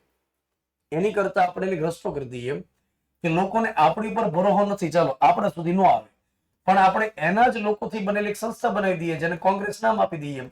તો કોંગ્રેસની અંદર ભારતના નેતાઓ જ હશે અને એના ઉપર તો ભરોસો હોય, તો જે લોકોને અંદરથી કંઈક બળતરા હોય, જેને કંઈક ફરિયાદ હોય, રજૂઆત હોય, આપણા સુધી લઈને ન આવે, પણ સીધા ક્યાં આગળ જાય? તો કે કોંગ્રેસની બેઠક હોય, મીટિંગ હોય, અથવા કોંગ્રેસનું અધિવેશન હોય ત્યાં જાય. તો જે અંદર પ્રેશર હોય ને એ ત્યાં જઈને સીટી કરી આવે. જેમ પ્રેશર કુકરની અંદર બહુ પ્રેશર વધે સીટી થઈ જાય, એમ માણસો બહુ પ્રેશર વધે તો ત્યાં જાય અને સીટી કરી આવે. અને એટલા માટે કોંગ્રેસની જે રચના થઈ ને એને બીજા શબ્દમાં સેફ્ટી વાલ એવી રીતે નામ આપ્યું. આને ઇતિહાસમાં સેફ્ટી વાલની રચના કરી એવી રીતે નામ આપ્યું. અને કોંગ્રેસની અંદર શરૂઆતની અંદર એવા નેતાઓ રાખ્યા કે જે મવાળવાદી હતા. કોંગ્રેસની અંદર શરૂમાં નેતા જહાલવાદી નહોતા આવ્યા. આ A.O. હ્યુમ કે જેને વિશ્વાસ હતો કે આ નેતાઓ જે રહ્યા ને એને રાખવા જેવા છે, કેમ કે એવા નેતાઓ હતા જે અંગ્રેજને બેઠક કરતા, અંગ્રેજની સાથે મીટિંગ કરતા, અંગ્રેજની સાથે ચા પાણી પીતા. તો જે અંગ્રેજી સાથે ગરોબો ધરાવતા જે નેતાઓ હતા ને એનાથી એક સંસ્થા બનાવી. તો આ મવાળવાદી હતા. આને ક્યાં ખબર હતી કે મવાળવાદી થોડા ટાઈમ સુધી જ રહેવાના છે, પછી જે આવવાના છે બધા જહાલવાદી આવવાના છે. તો જહાલવાદીની એન્ટ્રી પછી થાય છે બીજા એપિસોડમાં, પહેલા તો મવાળવાદી જ હોય છે. હવે એકવાર સવાલ પરીક્ષાની અંદર એ પૂછવામાં આવેલો કે આજે કોંગ્રેસની રચના થઈ તો કોંગ્રેસનો અર્થ શું થાય? તો કોંગ્રેસનો અર્થ રાજકીય પાર્ટી ન થાય, પણ એનો અર્થ થાય લોકોનો સમૂહ. લોકોનો સમૂહ એનો અર્થ થાય. જેમ કે જ્યારે કોઈ રાજકીય ઉદ્દેશ સાથે ભેગા થયેલા હોય ને એને કોંગ્રેસ કહેવાય.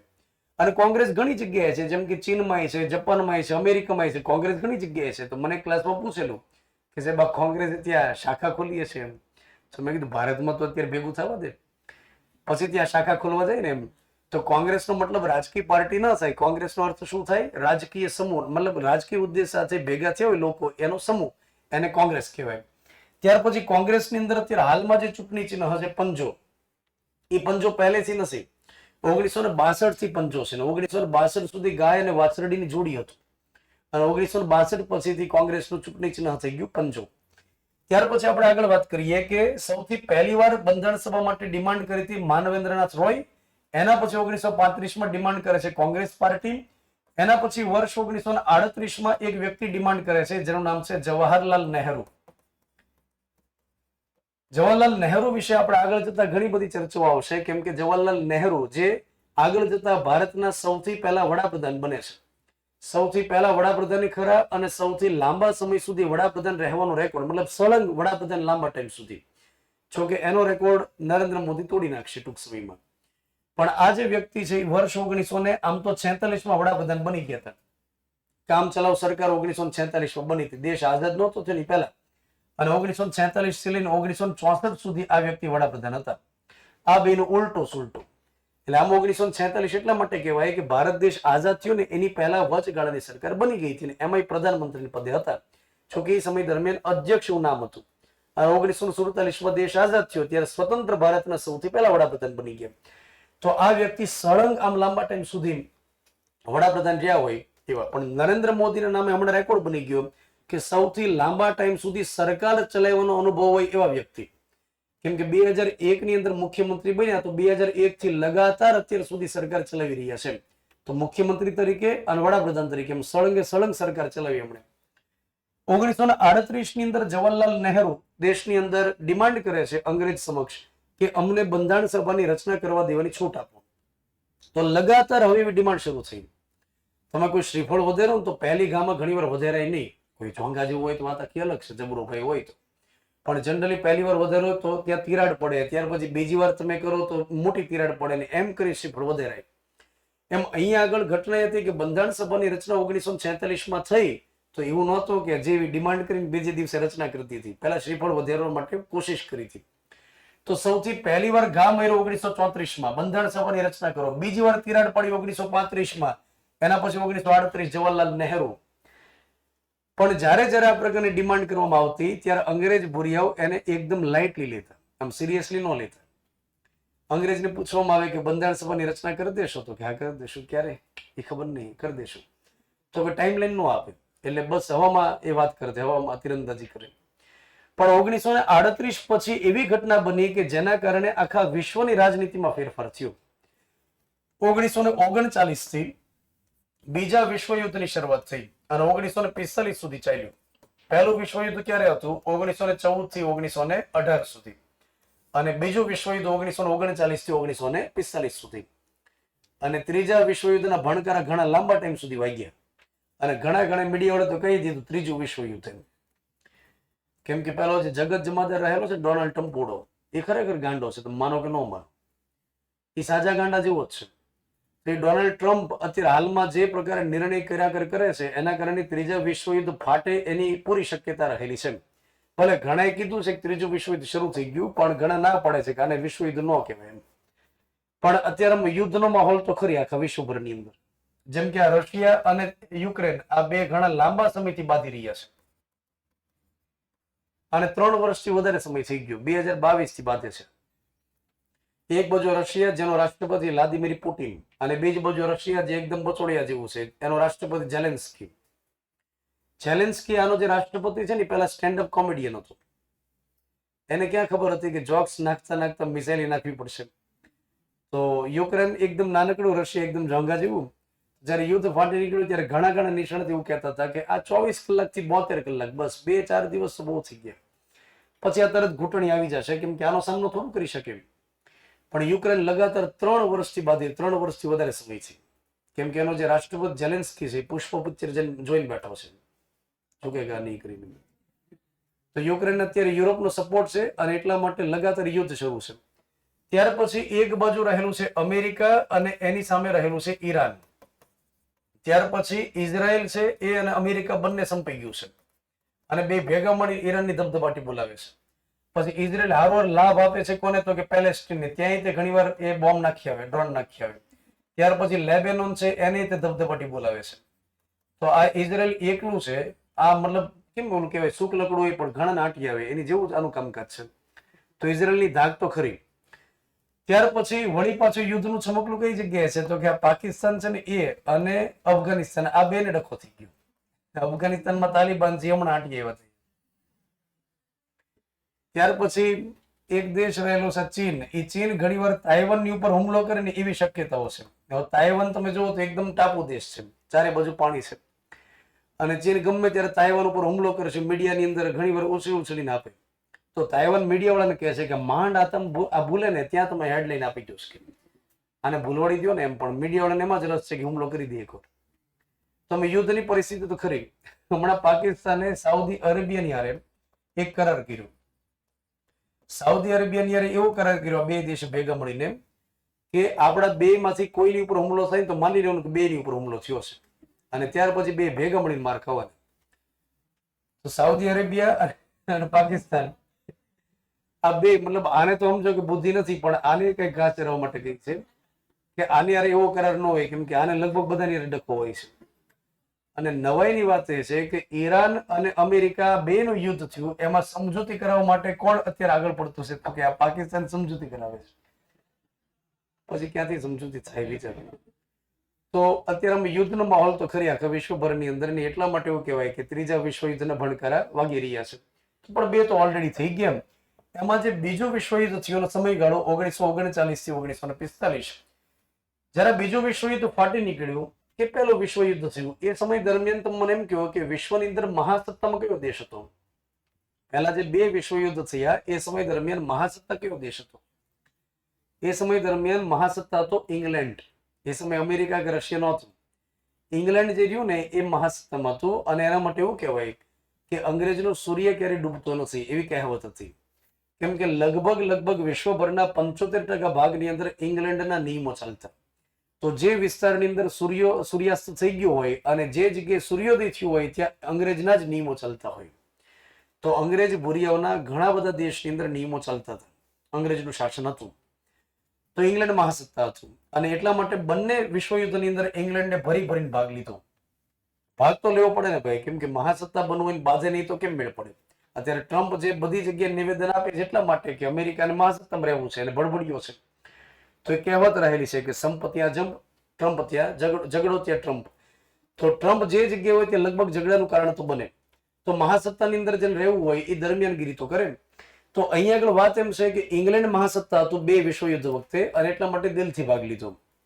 પણ બીજા વિશ્વયુદ્ધની અંદર યુરોપની અંદર એક દેશ હતો જર્મની, અને જર્મનીમાં શાસક હતો હિટલર. હિટલર ઘરેથી માનસમ ખાઈને આવ્યું હતું કે આ વખતે ભોગા બોલાવી દેવાના છે, ઢીલ ડીબી નાખવાની છે. કેમ કે પહેલા વિશ્વયુદ્ધમાં બધા દેશોએ ભેગા મળી જર્મની ચૂથી નાખ્યું હતું, એટલે આ વખતે જર્મનીએ બદલો લેવાનો હતો. તો જર્મનીમાં એક તો હિટલર હતો, અને એમાં ઘરેથી બે ઢાંકણા નાખીને આવ્યો હતો, એટલે એકદમ રઘોયો થયો હતો. અને ઇંગ્લેન્ડને ખબર હતી કે જો હિટલર આવી ગયો તો એ જે ગાંડો રહેલો છે ભૂકા તો કાઢી નાખશે. તો એના માટે ઇંગ્લેન્ડને બીક તો હતી. તો ઘટના એ થઈ કે ઇંગ્લેન્ડમાં જ્યારે બીજા વિશ્વયુદ્ધની શરૂઆત થઈ ત્યારે ઇંગ્લેન્ડમાં વડાપ્રધાન કોણ હતો? તો ઇંગ્લેન્ડમાં એ સમય દરમિયાન વિન્સ્ટન ચર્ચિલ કરીને એક વ્યક્તિ હતો જે વડાપ્રધાન હતો, અને એની પાર્ટીનું નામ હતું કન્ઝર્વેટિવ. ત્યાર પછી બીજા વિશ્વયુદ્ધની અંદર જ્યારે શરૂઆત થઈ ત્યારે ભારતમાં વાઇસરોય કોણ હતો? તો ભારતનો વાઇસરોય હતો લેન લિથગો. લેન લિથગો. આ બંનેના નામ તમારે યાદ રાખવાના, અલગ અલગ પરીક્ષામાં આવેલા છે. તો આપણે જે મુદ્દો ભણીએ છીએ ફળદ્રુપ ખેતી છે, એમાંથી અવારનવાર પ્રશ્નો પરીક્ષામાં આવે છે. તો જ્યારે બીજા વિશ્વયુદ્ધની શરૂઆત થઈ એ સમય દરમિયાન ભારતની અંદર વાઇસરોય હતો લેન લિથગો, અને ઇંગ્લેન્ડનો વડાપ્રધાન હતો ચર્ચિલ. અને મારે તમને એ ન કહેવાની જરૂર હોય કે વાઇસરોયની પાસે જે સત્તા હોય ને એની કરતા વધારે સત્તા કોની પાસે હોય? ઇંગ્લેન્ડના વડાપ્રધાન પાસે હોય. કેમ કે ઇંગ્લેન્ડનો વડાપ્રધાન એ વાસ્તવિક રીતે સત્તા ધરાવતો, ઇંગ્લેન્ડનો રાજા જે હોય નામ માત્રની સત્તા ધરાવે. તો આ બે વ્યક્તિના નામ આપણે યાદ રાખશું. હવે અંગ્રેજોએ નિર્ણય કર્યો કે ઇંગ્લેન્ડની અંદર એટલી બધી જે સેના હોવી જોઈએ સેના હતી નહીં ઇંગ્લેન્ડની પાસે, અને યુરોપની અંદર જર્મનીનો સામનો કરવાનો હતો. ત્યાર પછી રશિયા જે હતું એ મારતે ઘોડે યુરોપની અંદર આવતું હતું. તો એક જાપાન આ બાજુ હતું વિરોધમાં, રશિયા, ત્યાર પછી જર્મની, આ બધા ઇંગ્લેન્ડ અને અમેરિકાના વિરોધી હતા. એ સમય દરમિયાન અંગ્રેજને ખબર પડી કે આપણી પાસે સેના એટલી બધી છે નહીં, એટલે ભારતની અંદર જે સૈનિકો હતા ને એને યુરોપમાં યુદ્ધ લડવા માટે લઈ જવામાં આવશે એવું નક્કી કર્યું. તમારામાંથી ઘણાને ખબર હશે કે ભારતની અંદર જે અંગ્રેજની સેના હતી, ભારતમાં જે અંગ્રેજની સેના હતી એમાં રેશિયો કઈ રીતે હતો? તો રેશિયો હતો 1:7. જીસીઆરટીમાં 1:6 લખ્યું છે, એ ખોટો જવાબ છે, ખરેખર 1:7 આવે. એનો અર્થ એ થાય કે અંગ્રેજની સેના જે ભારતમાં હતી એમાં એક ભૂરિયો હોય, એક ભૂરિયો, અને બાકીના જે 7 હોય ને આપણા ભારતીય હોય પાછા. એટલે કે 7 ગણા ભારતીય સૈનિકો હતા અંગ્રેજની સેનામાં. આપણા દમ ઉપર એમણે શાસન કર્યું હતું. જેટલા વ્યક્તિ અંગ્રેજ માટે કામ કરતા હતા એ બધા એક સાથે અચાનક જો જોબ છોડી દીધી હોત ને તો અંગ્રેજની ત્રેવડ જ નહોતી ભારતમાં લાંબા ટાઈમ સુધી ટકે. કેમ કે ઇંગ્લેન્ડની પાસે ક્યાં વસ્તી છે એમ કહું છું. ઇંગ્લેન્ડની પાસે વસ્તી જ નથી. ઇંગ્લેન્ડની વસ્તી છે ને એની કરતા ગુજરાતની વસ્તી 3 ગણી છે. આપણે 7 કરોડ ને વધી ગયા ભાઈઓ બહેનો, વિકાસ છે. તો ઇંગ્લેન્ડની પાસે આજ દિન સુધી વસ્તી નથી. એ સમયે તો બિલકુલ વસ્તી ઓછી હતી. તો એની કઠણાઈ હતી કે એ વસ્તી વધતી નહોતી, અને ભારતની સમય કઠણાઈ હતી કે ભારતમાં ઘટતી નહોતી. તો ત્યાં વધતી નહોતી, અહીં ઘટતી નહોતી. તો અહીંયા આગળ જે ભારતીય સૈનિકો હોય ને એને અંગ્રેજમાં સામેલ કર્યા, અને અંગ્રેજ એમને પગાર આપતા. જોકે ભેદભાવ ભરી ભરી નતો કે આપણો ભારતીય સૈનિક એકદમ અલમસ્ત હોય અને અંગ્રેજની સેનામાં જોડાયેલો હોય તો એને સુબેદારથી ઉપરની પોસ્ટ નહીં આપવાની. ત્યાર પછી મોટા ભાગે પાયદળમાં જ રાખવાનો. પાયદળ ભાલા લઈને દોડો મળવાનો, ઘોડો નહીં દેવાનો, ઘોડો ભૂરિયાને દેવાનો. એ 1.5 ફૂટી હોય ભૂરિયું, એને 3 જણા ટેકો કરે ત્યારે ચડે ઘોડા ઉપર, અને સામે પાસે 3 જણા રાખવાના, ગથુલિયું ન ખાઈ જાય. પછી જયારે ઉતરવો ત્યારે એ ઓટો ગોતતો હોય ત્યારે ઉતરે, પાછું લેન્ડ થાય ગાડી. તો 1:7 નો રેશિયો હતો. હવે બીજા વિશ્વયુદ્ધની અંદર શરૂઆત થઈ એટલે આ ચર્ચિલ ઇંગ્લેન્ડનો વડાપ્રધાન ને ભારતનો વાઇસરોય લઈને લચકો આ બે ભેગા મળીને ઘોઘું કર્યું, નક્કી કર્યું કે આપણે કામ કરીએ કે ભારતીય સૈનિકો જે આપણા વતી ભારતમાં કામ કરે છે એને તમે લઈ આવો, યુરોપની અંદર યુદ્ધમાં સામેલ કરી દો. આવો નિર્ણય જયારે કર્યો એટલે ભારતની અંદર ઓબ્વિયસ છે કે વિરોધ તો થાય. સૌથી પહેલો વિરોધ કર્યો ભારતના નેતાઓએ. ભારતના નેતાઓનું કહેવું એમ હતું કે ભૂરિયાઓ અમારા સૈનિક શા માટે આવે ત્યાં આગળ લડવા માટે? અમારે યુદ્ધ કરવું નથી તો અમારા સૈનિક શા માટે ત્યાં આગળ આવે? અને બીજું કે જો અમારા સૈનિકોને સામેલ કરશો યુદ્ધમાં તો એવું ઓફિશિયલી સાબિત થશે કે ભારત બીજા વિશ્વયુદ્ધમાં સામેલ થઈ ગયું છે. અને જો ભારત બીજા વિશ્વયુદ્ધમાં સામેલ થાય તો દોડતું દોડતું જાપાન ભારતની ઉપર આક્રમણ કરશે. તો આવી હળગતી ક્યાં તમે આપો છો? તો ભારતીય નેતાઓનું કહેવાનું એમ હતું કે ભારતને યુદ્ધમાં સામેલ થવું જ નથી તો ભારતીય સૈનિક શા માટે લઈ જાઓ? તમે કામ કરો ને તમારા જેટલા ભૂરિયા હોય એને એક હારે ભેગા કરો, અશોક લેલેન્ડમાં નાખો ને લઈને વ્યા જાઓ, અને તે એક સદકાર્ય કરો ને બધા એક સાથે હોલસેલ ભાવે શહીદ થઈ જાઓ ને તમે, એમ તમને ડિસ્કાઉન્ટ આપશે કંઈક. તો ભારતીય નેતાઓએ જબરદસ્ત વિરોધ કર્યો, અને સાથે વિરોધ કર્યો ભારતની અંદર જે ધર્મગુરુ હતા હિન્દુ ધર્મના, એ ધર્મગુરુએ વિરોધ કર્યો. ધર્મગુરુઓનું કહેવાનું એમ હતું કે એક હિન્દુ સૈનિક નહીં આવે, કેમ કે હિન્દુ ધર્મમાં એ સમય દરમિયાન પરંપરા હતી કે કોઈ હિન્દુ વ્યક્તિ દરિયો પાર કરી ન જાય. એ દરિયો પાર કરી ન જાય યાની કે યુરોપમાં ન જાય કે વિદેશમાં ન જાય, કેમ કે એવી ગેરમાન્યતાઓ હતી કે ત્યાં જઈ અને બગડીને બેહાલ થઈ જાય.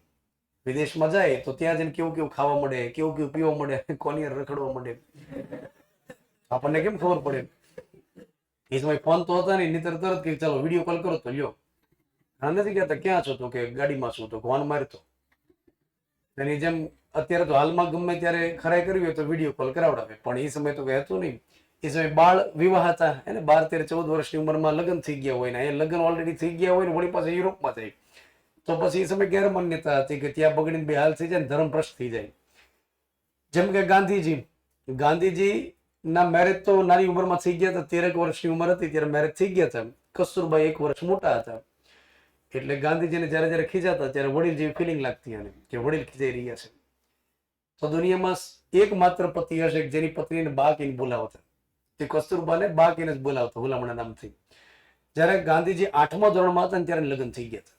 પછી બાપુએ સત્યના પ્રયોગ જેની આત્મકથા એમ લખ્યું છે, પછી મને ભણવા બહુ જીવ ન લાગ્યું. તો ત્યાર પછી એને ભણવા માટે ભાવનગર મૂક્યા હતા શામળદાસ કોલેજમાં. 6 મહિના ભણ્યા હતા. પછી બાપુને ખબર પડી ગઈ કે ભણવા જેવું નથી, તો એને વહેલી તકે ખબર પડી ગઈ. એમણે સત્યના પ્રયોગમાં જ લખ્યું છે કે શામળદાસ કોલેજમાં પ્રોફેસર શું ભણાવતા એ મને પલ્લે ન પડ્યું. પછી એ ઘરે ગયા, ઘરે જઈને માતા પુતળીબાઈને કીધું કે હવે તમે ગમે કરો છો, હું ત્યાં ભણવા તો નહીં જાઉં, થેલા લઈને વી આવ્યો છું અહીંયા. પછી ભણાવવા તો પડે, ભણ્યા વગર તો કેમ હાલે? એટલે એની ભણવાની બધી ચર્ચાઓ શરૂ હતી. અને ત્યાં એમના કૌટુંબિક એક કાકા એવા માવજીભાઈ દવે. માવજીભાઈ દવેને વધારે રસ પડ્યો. આમ તો કાકાઓને ભણવામાં વધારે રસ પડે. સૌથી પહેલું આવીને જ પૂછે કાં બાપલા શું હાલે છે? બહુ દોડો ગયો તો કોન્સ્ટેબલમાં, કેમ છે? મતલબ એને વધારે રસ હોય. આપણી સફળતામાં આડોશી પાડોશીને વધારે રસ હોય, હંમેશા પૂછતાછ કરે. એમાંય જો તમે કહી ગયો પાસ થઈ ગયો લગભગ 2 દિવસ એને ખાવાનું ન ભાવે. એટલે માવજીભાઈ દવેને વધારે રસ પડ્યો ને એમણે કીધું કે એક કામ કરો, આમને એના ફાધરની જેમ, ગાંધીજીના ફાધરની જેમ દિવાન બનાવો. દિવાન એટલે મંત્રી પદ દરબારની અંદર. પણ એ સમય દરમિયાન કન્ડિશન હતી કે જેને દિવાન બનવું હોય એને કાયદાનો અભ્યાસ કરવો પડે, અને કાયદાનો અભ્યાસ અહીંયા થતો નહોતો, ઇંગ્લેન્ડમાં થતો હતો. તો માવજીભાઈ દવે કીધું કે એક કામ કરો, આ જે મોહનદાસ છે ને એને ઇંગ્લેન્ડ મોકલો ને કાયદાનો અભ્યાસ કરવો, મને વિશ્વાસ છે કે કરી શકશે. મને મોહનમાં એક પ્રકારનું તેજ દેખાય છે. તો બાપુની ચિંતા થઈ મને દેખાણું નહીં ક્યારે. કાકા જોઈ ગયા છે કે તો મોહનદાસ કરમચંદ ગાંધીને એક પ્રકારે ઉત્સુકતા થઈ કે યસ ઇંગ્લેન્ડમાં જવાનું, બેરિસ્ટર બનવાનું. તો અંદર ગયા, થેલો બેલો તૈયાર કર્યો. પણ પુતળીબાઈને એમાં થોડો ડાઉટ હતો, કેમ કે બાપુનો ભવ્ય ભૂતકાળ હતો અહીંયા. અને સત્યના પ્રયોગમાં જ લખ્યું છે કે હમણે એક વાર ચોરી કરેલી, પછી 2 ભાઈ બીડી પીધી હતી હમણાં, મતલબ કોઈ પીવાઈ ગયેલી હોય તો એ ઠપ કરી હતી, ઠૂઠું જેને આપણે કહીએ. ત્યાર પછી રાજકોટની અંદર વેશ્યાવાડામાં એકવાર આંટો મારવા ગયા હતા. ત્યાર પછી એકવાર નોનવેજ ખાધું હતું. તો ગાંધીજીનો ભવ્ય ભૂતકાળ હતો અને સત્યના પ્રયોગમાં બધી વિગતો લખી છે. તો પુતળીબાઈએ કીધું કે ના મોહન, મને તારી પર પૂર્ણપણે ભરોસો છે કે. પછી ગાંધીજીએ સંકલ્પ કર્યો, એક જૈન મુનિને બોલાવ્યા કે ત્યાં જઈને ભણવા સિવાય કોઈ પણ કામ હું નહીં કરું. અને ત્યાર પછી વાજતે ગાજતે મોકલ્યા. સપ્ટેમ્બર 1888 ની અંદર એ ઇંગ્લેન્ડ ભણવા માટે જાય છે. અને જ્યારે ભણવા માટે જાય છે ત્યારે વાણિયા લોકોએ મુંબઈમાં નાત બોલાવી કે જો આ વ્યક્તિ મોહનદાસ જો વિદેશમાં ભણવા જશે તો નાતની બહાર કાઢશું. તો ગાંધીજીને કોઈ ફરક પડ્યો નહીં કે તમારે જે કરવું એ કરો, આપણે નાતની જરૂર નથી, કેમ કે મારા લગ્ન થઈ ગયા છે. એ તો લગ્ન બાકી હોય તો નાતની જરૂર પડે કે. તો ગાંધીજી ઇંગ્લેન્ડ ભણવા માટે જયારે ગયેલા ત્યારે એમને નાતની બહાર કાઢ્યા હતા. તો એ સમયની આ બધી કુરિવાજ અને ગેરમાન્યતાઓ કે જે બહાર ભણવા જઈ બગડી જાય. તો હિન્દુ ધર્મના જે ધર્મગુરુ હતા એમણે વિરોધ કર્યો કે ના ભાઈ, કોઈ પણ વ્યક્તિ ભારતીય સૈનિક જે હિન્દુ સૈનિક છે વિદેશમાં નહીં જાય, યુરોપમાં યુદ્ધ લડવા નહીં જાય. પણ એ સમય દરમિયાન ઇંગ્લેન્ડના જે વડાપ્રધાન હતા ચર્ચિલ ને ભારતનો જે વાઇસરોય હતો એમણે કીધું કે અત્યારે ખૂબ ભીષ પડી ગઈ છે, અત્યારે નહીં, કોમ્પ્રોમાઇઝ નહીં થાય, અત્યારે ભારતીય સૈનિકોને લઈ તો જવા પડશે. તો ભારતના નેતાઓની ઈચ્છા વિરુદ્ધ અહીંથી લઈ જવામાં આવ્યા અને યુરોપની અંદર જ્યારે સામેલ કર્યા તો ભારતના નેતાઓને ગુસ્સો ચડ્યો. એમાં એ સમય દરમિયાન એક જાણીતા નેતા જેનું નામ છે સુભાષચંદ્ર બોઝ. આ જે સુભાષ બાબુ હતા એ સમય દરમિયાન કોંગ્રેસ પાર્ટીમાં સક્રિય હતા. સુભાષચંદ્ર બોઝ એ સમય દરમિયાન કોંગ્રેસ પાર્ટીમાં સક્રિય હતા. કોંગ્રેસ પાર્ટીમાં વર્ષ 1938માં અને વર્ષ 1939માં લગાતાર 2 વર્ષ માટે એ વ્યક્તિ પ્રમુખ તરીકે ચૂંટાયેલા હતા. તો બહુ મોટી વાત છે કે આખા ભારતભરની જે કોંગ્રેસ પાર્ટી હોય અને એના અધ્યક્ષ બનવું એ ખૂબ મોટી બાબત. ને એમાં લગાતાર 2 વર્ષ માટે એમાં ચૂંટાઈ જવું એ મહાનતા હતી. સુભાષચંદ્ર બોઝ એકદમ હોશિયાર વ્યક્તિ હતા. એ સમય દરમિયાન જે ICS ની પરીક્ષા હતી, જેને આપણે અત્યારે હાલમાં UPSC ની પરીક્ષા કહીએ, તો ખૂબ અઘરી ગણાતી પરીક્ષા હતી ICS ની. અને એમાં જ્યારે વ્યક્તિ પરીક્ષા દેવા માટે ગયા ત્યારે ઓલ ઇંગ્લેન્ડની અંદર 4થા રેન્ક પર આવ્યા હતા. અને અંગ્રેજ ભુરીયાઓ એમને ઓફર કરી કે તમને કલેક્ટર બનાવવામાં આવે બંગાળ પ્રાંતમાં. તો સુભાષ બાબુએ કીધું કે કલેક્ટર બનવા નથી આવ્યો, ખાલી કહેવા માટે આવ્યો કે અમે આ બધું કરી શકીએ એમ છીએ, તો અમને આ બધું સોંપી દો અને તમે અહીંથી નીકળી જાઓ. સુભાષ બાબુ કોઈ દિવસ કલેક્ટર બન્યા નથી. ત્યાર પછી કોંગ્રેસ પાર્ટીમાં જોડાઈ ગયા, એકદમ સક્રિય નેતા રહ્યા. કોંગ્રેસ પાર્ટીની અંદર 1938 અને 1939માં પ્રમુખ બન્યા અને એ સમય દરમિયાન આ બીજા વિશ્વયુદ્ધની અંદર ભારતીય સૈનિકોને સામેલ કર્યા. સુભાષ બાબુને એકદમ ગુસ્સો ચડી ગયો. સુભાષચંદ્ર બોઝ એ સમય દરમિયાન ગાંધીજીની સાથે મુલાકાત કરે છે અને ગાંધીજીને કહે છે કે બાપુ એક કામ કરો, એકવાર હાકલ કરો અને માણસો ભેગા કરીએ, આપણે એક સાથે મોટી સંખ્યામાં હજારોની સંખ્યામાં માણસો ભેગા કરીએ. તો બાપુએ કીધું કે આ ભેગા કર્યા પછી શું કરવાનું? તો કે ના, પછી તમારે કઈ નહીં કરવાનું, તમારે ભજન કરવાનું, વૈષ્ણવ જન તો તેને રે કહીએ, પછી અમે બધું સંભાળી લઈશું, તમે ખાલી માણસો ભેગા કરો, સાથ સહકાર આપો. અત્યારે હાલમાં લોઢું ગરમ છે. અત્યારે શું થયું છે, બીજું વિશ્વયુદ્ધ શરૂ થઈ ગયું છે અને બીજા વિશ્વયુદ્ધમાં અહીંથી જે એકદમ જોંઘા જેવા સૈનિક હતા બધાને લઈ ગયા છે, એકદમ ટીટી જેવા વધ્યા છે અને પૂરતા પ્રમાણમાં જે સૈનિક હોય એ નથી, ઓછી સંખ્યામાં છે ને, તો આપણે ધોલધપાટ કરી નાખીએ.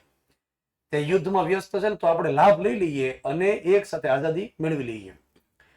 તો ગાંધીજીએ કીધું કે ના સુભાષ, એ નહીં થાય મારાથી, હું અહિંસાનો પૂજારી છું. કેમ? સુભાષચંદ્ર બોઝે કીધું એકવાર કવિ છૂટ લઈ લો, માતાજીની છૂટ લઈ લો અહિંસામાં અને એકવાર સાથ સહકાર આપી દો. ગાંધીજી એકના બે ન થયા. ગાંધીજી અહિંસા કોને કહેતા? તો ગાંધીજી અહિંસાની વ્યાખ્યા એમ કરતા કે તમારે જેનો વિરોધ કરવાનો હોય ને એને નુકસાન ન થાય ને એમ તમે વિરોધ કરો, એ અહિંસા છે. તમારે જેનો વિરોધ કરવાનો હોય એને નુકસાન ન થાય એમ તમારે વિરોધ કરવાનો. જેમ કે તમારે પથ્થર નહીં ફેંકવાનો, તમારે સળગાવવાનું નહીં, તમારે શું કરવાનું? ધરણા પ્રદર્શન કરવાનું, તમારે ઉપવાસ કરવાના, પથરો પાથરીને બેઠવાનું અને તમારે મૌન રહેવાનું, તમારે ઉપવાસ કરવાના અને જેનો વિરોધ કરવાનો હોય જયારે આવે ત્યારે સ્માઇલ આપવાનું. તો જેથી કરીને એને રિયલાઇઝ થાય કે આવું આની સાથે કેમ કરી રહ્યા છે. તો સુભાષચંદ્ર બોઝે કીધું કે એને ફરક પડે કે જેને તમારા પ્રત્યે લાગણી હોય. જેમ કે કોઈ બાળક હોય એની જયારે જીદ પૂરી ન થાય તો સૌથી પહેલું અત્યારે શું હોય કે જવા દે, નથી ખાવું, જવા દે. હોય ત્યારે મધરની સામે એ આંદોલન પર ઉતરી જાય કે હવે ભૂખ હડતા, આપણે ખાવું નથી. હવે એના મમ્મી હોય ને એને લાગણી હોય એટલે ઘરના બધા સભ્યો જમી લે ને ત્યાં સુધી એની મમ્મી જમે નહીં, પછી એ છોકરાને મનાવવા જાય કે મારો વાઘડો, મારો દીપડો, મારો આ એમ કરી કરીને લઈ આવે. તો એ લાગણી હોય ત્યાં ભૂખ હડતાલ કામ કરે. સુભાષ બાબુ એ જહાલવાદી માનસિકતાના હતા.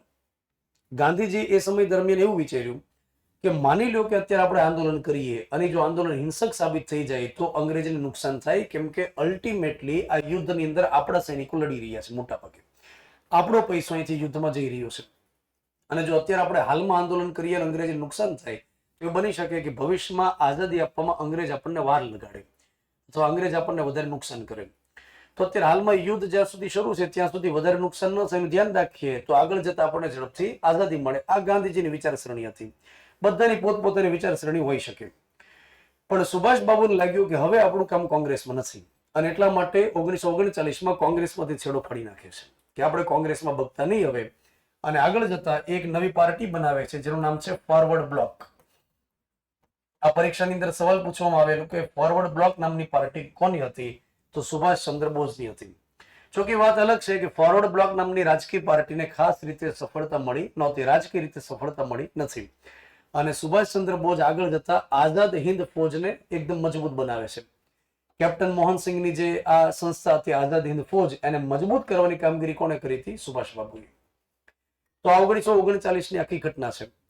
તમે મને એમ કહો કે એ સમય દરમિયાન ગાંધીજી કઈ પાર્ટીમાં હતા? ગાંધીજી કઈ પાર્ટીમાં હતા? તો ગાંધીજી એ સમય દરમિયાન એક પણ પાર્ટીમાં નહોતા. કોંગ્રેસ પાર્ટી ગાંધીજી 1934માં છોડી દેશે.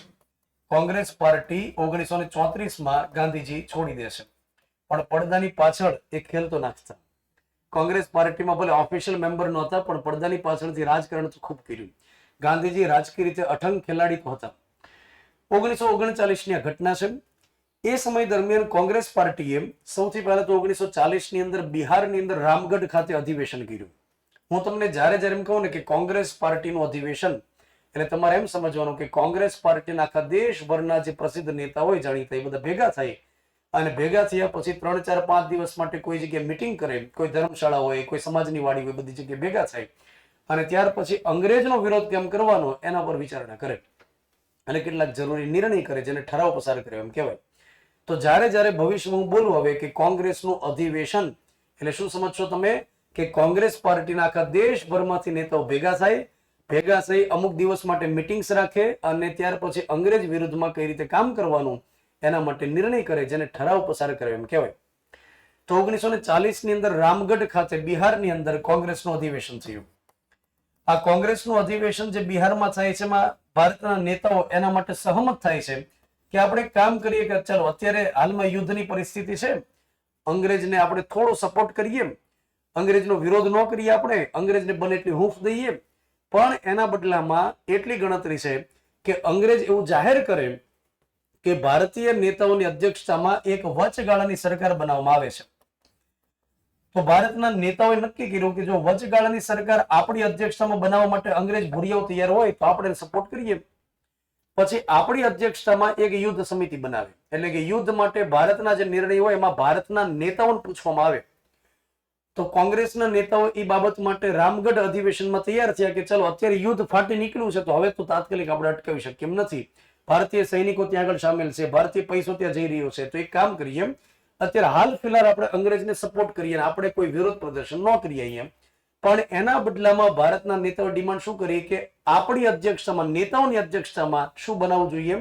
વચગાળાની સરકાર, કે ભારત દેશ ચાલશે એ ભારતના નેતાઓની મનમરજી ચાલશે અને ભારતીય નેતાઓની અધ્યક્ષતામાં યુદ્ધ સમિતિ બને. અંગ્રેજોએ એ સમય દરમિયાન કોંગ્રેસની જે ડિમાન્ડ હતી એને ઉડાડી દીધી. અંગ્રેજોએ કીધું કે અત્યારે કોઈ કોમ્પ્રોમાઇઝ નહીં, અત્યારે યુદ્ધનો માહોલ છે, તમારી અધ્યક્ષતામાં અમે સરકાર નહીં બનાવીએ અને તમારી અધ્યક્ષતામાં અમે કોઈ યુદ્ધ માટેની સમિતિ નહીં બનાવીએ. તો ભારતીય નેતાઓએ કીધું તો અમને ક્યાં ભડભડિયો છે તમને સપોર્ટ દેવાનો, તો સપોર્ટ તમને નહીં દઈએ. પછી ભારતીય નેતાઓ એ સમય દરમિયાન ગાંધીજીને મળ્યા કે બાપુ હવે કંઈક આપણે કરીએ કે આપણી એક તો ડિમાન્ડની વિરુદ્ધમાં આ લોકો યુદ્ધમાં સામેલ કરે છે ભારતીય સૈનિકોને, તો આપણે કંઈક તો કરીએ, ભલે ટોળામાં ન કરીએ તો કઈ નહીં, કંઈક તો કરીએ. તો 1940ની અંદર ગાંધીજી શરૂ કરાવડાવે છે વ્યક્તિગત સત્યાગ્રહ. વ્યક્તિગત સત્યાગ્રહ પાછળનો મૂળ ઉદ્દેશ એ હતો કે એક સાથે મોટી સંખ્યામાં ટોળામાં જો આંદોલન કરવામાં આવે તો યુદ્ધની અંદર ભારતને કે અંગ્રેજને નુકસાન થાય હતું. એટલા માટે ગાંધીજીએ નક્કી કર્યું કે આપણે વ્યક્તિગત સત્યાગ્રહ કરીએ. વ્યક્તિગત સત્યાગ્રહ એટલે એકલો એકલો વ્યક્તિ ગામડે ગામ જાય, લોકોને સમજાવે કે અંગ્રેજનો વિરોધ કેમ કરાય, સ્વદેશી બનાવટની વસ્તુ કેમ વપરાય વગેરે એ બધી બાબતો લોકો સુધી પહોંચાડે, એકલો એકલો વ્યક્તિ. તો ગાંધીજીને મળે, એના આશીર્વાદ લે અને ગામડે નીકળી પડે. વ્યક્તિગત સત્યાગ્રહની અંદર તમારામાંથી ઘણા ઘણા ખ્યાલ હશે કે સૌથી પહેલા વ્યક્તિગત સત્યાગ્રહી હતા વિનોબા ભાવે. વિનોબા ભાવે સ્ત્રી હતા કે પુરુષ હતા? પુરુષ હતા. એ બા લાગ્યું એટલે એ સ્ત્રી નહોતા. પણ જીપીએસસી ની ખબર નથી. જીપીએસસી એકવાર સવાલ કર્યો હતો કે નીચેનામાંથી કઈ મહિલાએ ગરીબી દૂર કરવા માટે પ્રયાસ કર્યા, એમાં એક ઓપ્શન હતો વિનોબા ભાવે. વિનોબા ભાવેની ઉપરથી થતું હશે જીપીએસસી પ્રત્યે સાવ આવું ન હોય ને સાવ આવું ન હોય, કંઈક તો શરમ કરો કે. તો વિનોબા ભાવે એ પુરુષ હતા. આ વિનોબા ભાવે આશ્રમવાસી હતા, એટલે કે ગાંધીજીની સાથે આશ્રમમાં રહેતા. સાબરમતી આશ્રમ જે રહ્યું ને ત્યાં આગળ ગાંધીજીનું નિવાસ સ્થાન છે એને હૃદયકુંજ નામ આપેલું છે, ગાંધીજી જે જગ્યા આશ્રમમાં રહેતા એને. અને એની પાછળની બાજુ એક કુટીર રહેલી, વિનોબાની કુટીર અથવા તો વિનોબા ભાવેની કુટીર, એવી રીતે નામ છે ત્યાં આગળ. તો વિનોબા ભાવે આશ્રમવાસી હતા, ગાંધી બાપુના શિષ્ય હતા. અને તમને જો પૂછવામાં આવે કે ગાંધીજીના આધ્યાત્મિક વારસદાર કોણ હતા, તો ગાંધીજીના આધ્યાત્મિક વારસદાર હતા વિનોબા ભાવે. આધ્યાત્મિક વારસદારનો મતલબ એ થાય કે ગાંધીજી જે પ્રકારે ગ્રામીણ જીવન શૈલી, જે મુજબ અધ્યાત્મના વિચાર કરતા, જે મુજબની સાદગીભર્યું જીવન માટેનો વિચાર કરતા, તો એના માટે થઈ અને વિનોબા ભાવે પ્રચાર અને પ્રસાર કર્યો, ગામડાના લોકો સુધી ગાંધીજીના વિચારો ફેલાવ્યા. તો ગાંધીજીના આધ્યાત્મિક વારસદાર પૂછે તો વિનોબા ભાવે. પણ વિનોબાનું સૌથી મોટું નામ જાણીતું છે ભૂદાન ચળવળ સાથે. આ ભૂદાન ચળવળનો મતલબ શું થાય તો કે જમીનનું દાન કરી દો. એ સમય હતો કે જ્યારે જમીનદારી પ્રથા પ્રસરેલી હતી. જમીનદારી પ્રથાનો મતલબ થાય કે એક વ્યક્તિ પાસે બહુ બધી જમીન હોય, 500 વીઘા, 700 વીઘા, 800 વીઘા સુધી જમીન હોય. આ નવાઈ લાગશે, પણ હતી, જમીનદારની પાસે જમીન હતી. તો ગામડાની અંદર એકાદ બે જમીનદાર હોય, બહુ બધી જમીન હોય, ગામડામાં બાકીના લોકો જે હતા ને જમીન વિહોણા હતા. તો ભારતભરની અંદર સંપત્તિની અસમાન વહેંચણી હતી કે મુઠ્ઠીભર વ્યક્તિ જેની પાસે બહુ બધી જમીન હોય અને બહુ બધા વ્યક્તિ જેની પાસે મુઠ્ઠીભર જમીન ન હોય. અને સમાજની અંદર જે જગ્યાએ અસમાન વહેંચણી થયેલી ને સંપત્તિની અસમાન વહેંચણી, ત્યાં હંમેશા ક્રાંતિ થાય. કે એક વ્યક્તિ પાસે ખાવા માટે 20 રોટલી હોય, બીજા વ્યક્તિ પાસે એક જ રોટલી હોય, તો ક્રાંતિ તો થાય અને ધોલધપાટી થાય, હિંસા તો થાય. તો ભૂદાન ચળવળ વિનોબા ભાવે ચલાવી, ગામડાઓની અંદર ગયા, જમીનદારને મળ્યા, જમીનદારને મળીને કીધું કે આટલી બધી જમીન રાખી શું કરશો, એકાદ બે ટુકડા દાન કરી દો, દાન કરી દો કેમ. તો ઘણા બધા જમીનદારે વિનોબાનું માન રાખ્યું અને એવું કહેવાય છે કે 45 લાખ એકર જેટલી જમીન દાનમાં મેળવી. 45 લાખ એકર જેટલી. એમાંથી એક વીઘો, એક એકર એમણે પોતાની માટે ન રાખીને જેટલા જમીન વિહોણા હતા એ બધાને આપી દીધી, સરકારને સોંપી દીધી કે તમે જમીન વિહોણાને આપી દો. એ સમય દરમિયાન વિનોબાને સફળતા મળી. અત્યારે વિનોબા આવે કે ખુદ બાપુ આવે, બાપુ તમે ઢેફું રેવાઈ ગયું, માથું લઈ જાઓ કે, કેમ કે હવે ઢેફાની કિંમત આવે છે ભાઈ. તો એ સમય દરમિયાન વિનોબાને સફળતા મળી અને એટલા માટે વિનોબા ભાવેને એ સમય દરમિયાન રેમન મેગ્સેસ પુરસ્કારથી સન્માનિત કર્યા. રેમન મેગ્સેસ નામનો પુરસ્કાર ફિલિપાઇન્સનો દેશ આપે છે, ફિલિપાઇન્સ નામનો દેશ આપે છે અને આ એમના રાષ્ટ્રપતિની યાદમાં આપે છે. એમને એક રાષ્ટ્રપતિ હતા રેમન મેગ્સેસ, એમનું પ્લેન દુર્ઘટનામાં નિધન થયું અને એટલા માટે એમની યાદમાં પુરસ્કાર આપે. તો એશિયાની અંદર નોબેલ પુરસ્કાર તરીકે ઓળખવામાં આવે. આ પુરસ્કારને કહેવાય એશિયાનો નોબેલ પુરસ્કાર. એશિયાની અંદર કોઈ વ્યક્તિ એવી કામગીરી કરી હોય કે જેનાથી અન્ય કોઈ લોકોના જીવનમાં બદલાવ આવ્યો હોય તો એ કામગીરી બદલ આ પુરસ્કાર આપવામાં આવે. તો વિનોબાના આ પ્રયાસથી ઘણા બધા જમીન વિહોણા લોકોના જીવનમાં બદલાવ આવ્યો તો સરકારે, મતલબ રેમન મેગ્સેસ પુરસ્કાર ફિલિપાઇન્સની સરકારે આપ્યો. આ રેમન મેગ્સેસ પુરસ્કાર મેળવનાર સૌથી પહેલા ભારતીય વ્યક્તિ છે વિનોબા ભાવે. ત્યાર પછી આપણે આગળ વાત કરીએ કે અન્ય જે વ્યક્તિ વ્યક્તિગત સત્યાગ્રહીમાં હતા એનું નામ છે જવાહરલાલ નહેરુ. આ જવાહરલાલ નહેરુ માટે તમારે ફેક્ટ યાદ રાખવાનું છે કે આ વ્યક્તિ ગાંધીજીના રાજકીય વારસદાર હતા. ગાંધીજીના રાજકીય વારસદાર. એ બેગ અહીંયા લઈ લો, મારી પાસે લઈ લો. તો ગાંધીજીના આધ્યાત્મિક વારસદાર પૂછવામાં આવે તો વિનોબા, અને ગાંધીજીના રાજકીય વારસદાર તમને પૂછવામાં આવે તો કોણ આવશે? જવાહરલાલ નહેરુ. ગાંધીજી 1942 ની અંદર જાહેર કરેલું હતું કે મારો રાજકીય વારસ જવાહર રહેશે. આગળ જતા તમને ખ્યાલ હશે કે દેશમાં સૌથી પહેલા વડાપ્રધાન કોણ બને એના માટે ડિબેટ હતી કે સૌથી પહેલા વડાપ્રધાન સરદાર પટેલ બને કે સૌથી પહેલા વડાપ્રધાન જવાહરલાલ નહેરુ બને. અને એ સમય દરમિયાન એવું કહેવાય છે કે ગાંધીજીએ જવાહરલાલ નહેરુ પર હાથ મૂકેલો હતો કેમ કે ઓલરેડી એમણે 1942માં જાહેર કરેલું હતું કે મારો રાજકીય વારસ કોણ રહેશે? જવાહર રહેશે. તો બે સવાલ એ મસ્ત મજાના ટકારા જેવા તૈયાર થયા કે આધ્યાત્મિક વારસદાર પૂછે તો વિનોબા અને રાજકીય વારસદાર પૂછે તો જવાહરલાલ નહેરુ. ત્યાર પછી ત્રીજા વ્યક્તિગત સત્યાગ્રહી હતા બ્રહ્મદત્ત. એના પછી સરદાર પટેલ ને ત્યાર પછી જેબી કૃપલાણી, મૌલાના આઝાદ આ બધા નેતાઓ જોડાતા ગયા અને ધીમે ધીમે કરતા સેંકડોની સંખ્યાની અંદર વ્યક્તિગત સત્યાગ્રહી બનતા ગયા. જે વ્યક્તિગત સત્યાગ્રહી બને એ ગામડાઓની અંદર જાય, અંગ્રેજના વિરુદ્ધમાં પ્રચાર પ્રસાર કરે. હવે એ સમય દરમિયાન જે વાઇસરોય હતો લીન લિથગો, એને ખબર પડી કે અત્યારે મોટી સંખ્યાની અંદર અંગ્રેજ વિરુદ્ધમાં કેમ્પેઇન ચાલે છે, મોટી સંખ્યામાં અંગ્રેજના વિરુદ્ધમાં વ્યક્તિગત સત્યાગ્રહ ચાલે છે. તો એક બાજુ યુદ્ધનો માહોલ હતો એટલે વાઇસરોય લીન લિથગોએ એ સમય દરમિયાન ભારતમાં કટોકટી જાહેર કરી. કટોકટીનો મતલબ એ થાય કે યુદ્ધના સમય દરમિયાન કોઈ પણ વ્યક્તિ સરકારની સામે વિરોધ ન કરી શકે. જેમ કે અત્યારે માની લો કે ચીન સાથે યુદ્ધ હોય, માની લો કે પાકિસ્તાન સાથે યુદ્ધ હોય અને એ સમયે કોઈ નારાઓ લગાડે, કોઈ રેલી કાઢી નીકળે, કોઈ આંદોલન કરે તો એ બધાની શું થાય? અટકાયત થાય કે અત્યારે મોદીજી વિરુદ્ધમાં કોઈ પ્રચાર તમારે કરવા નથી, કોઈ આંદોલન કરવા નથી, કેમ કે દેશ અત્યારે અસુરક્ષામાં છે, દેશ અત્યારે ખતરામાં છે. તો કેટલું ખરાબ લાગે વિચારો કે એક બાજુ યુદ્ધનો માહોલ છે, કોઈ નારાઓ લગાડે છે કે મોદી બોધો છે, મોદો બોધ, તો ભાઈ એનું મોરલ ડાઉન થઈ જાય ને ભાઈ. એક તો એ સમય દરમિયાન હૂંફ દેવાની છે, તમારે સપોર્ટ દેવાનો છે, એ સમય દરમિયાન દેશ સેવા માટે તૈયારી રાખવાની છે, એ સમય દરમિયાન તમે વળી પાછા નારા લગાડો ખરાબ એવા. તો જેટલા એ સમય દરમિયાન નારાઓ લગાડતો એ બધાની અટકાયત થાય. તો વાઇસરોય લીન લિથગો એમણે ખબર પડી કે જ્યારે વ્યક્તિગત સત્યાગ્રહી મોટી સંખ્યામાં થઈ ગયા છે તો અટકાયતના આદેશ આપ્યા, જેટલા મળે બધાને અટકાયતમાં નાખ્યા. તો વિનોબાને જેલમાં લઈ ગયા, જવાહરલાલ નહેરુને જેલમાં લઈ ગયા, બ્રહ્મદત્ત સહિતના મોટા ભાગના નેતાઓ જેલમાં હતા. એમાં જે રાષ્ટ્રીય કક્ષાના નેતાઓ હતા એમની સાથે તો કોઈ ત્યાં આગળ એમને બળજબરી ન કરી, એમને તો બધી સુવિધા મળે રાષ્ટ્રીય કક્ષાના નેતાઓ એટલે. પણ જે બિચારા કાર્યકર્તા લેવલના હતા એમની સાથે બહુ અત્યાચાર કર્યો, એમને ખૂબ મારપીટનો સામનો કરવો પડ્યો. ગાંધીજીને અહેવાલ આવ્યા જેલમાંથી કે આ રીતે એમની સાથે અત્યાચાર થઈ રહ્યો છે.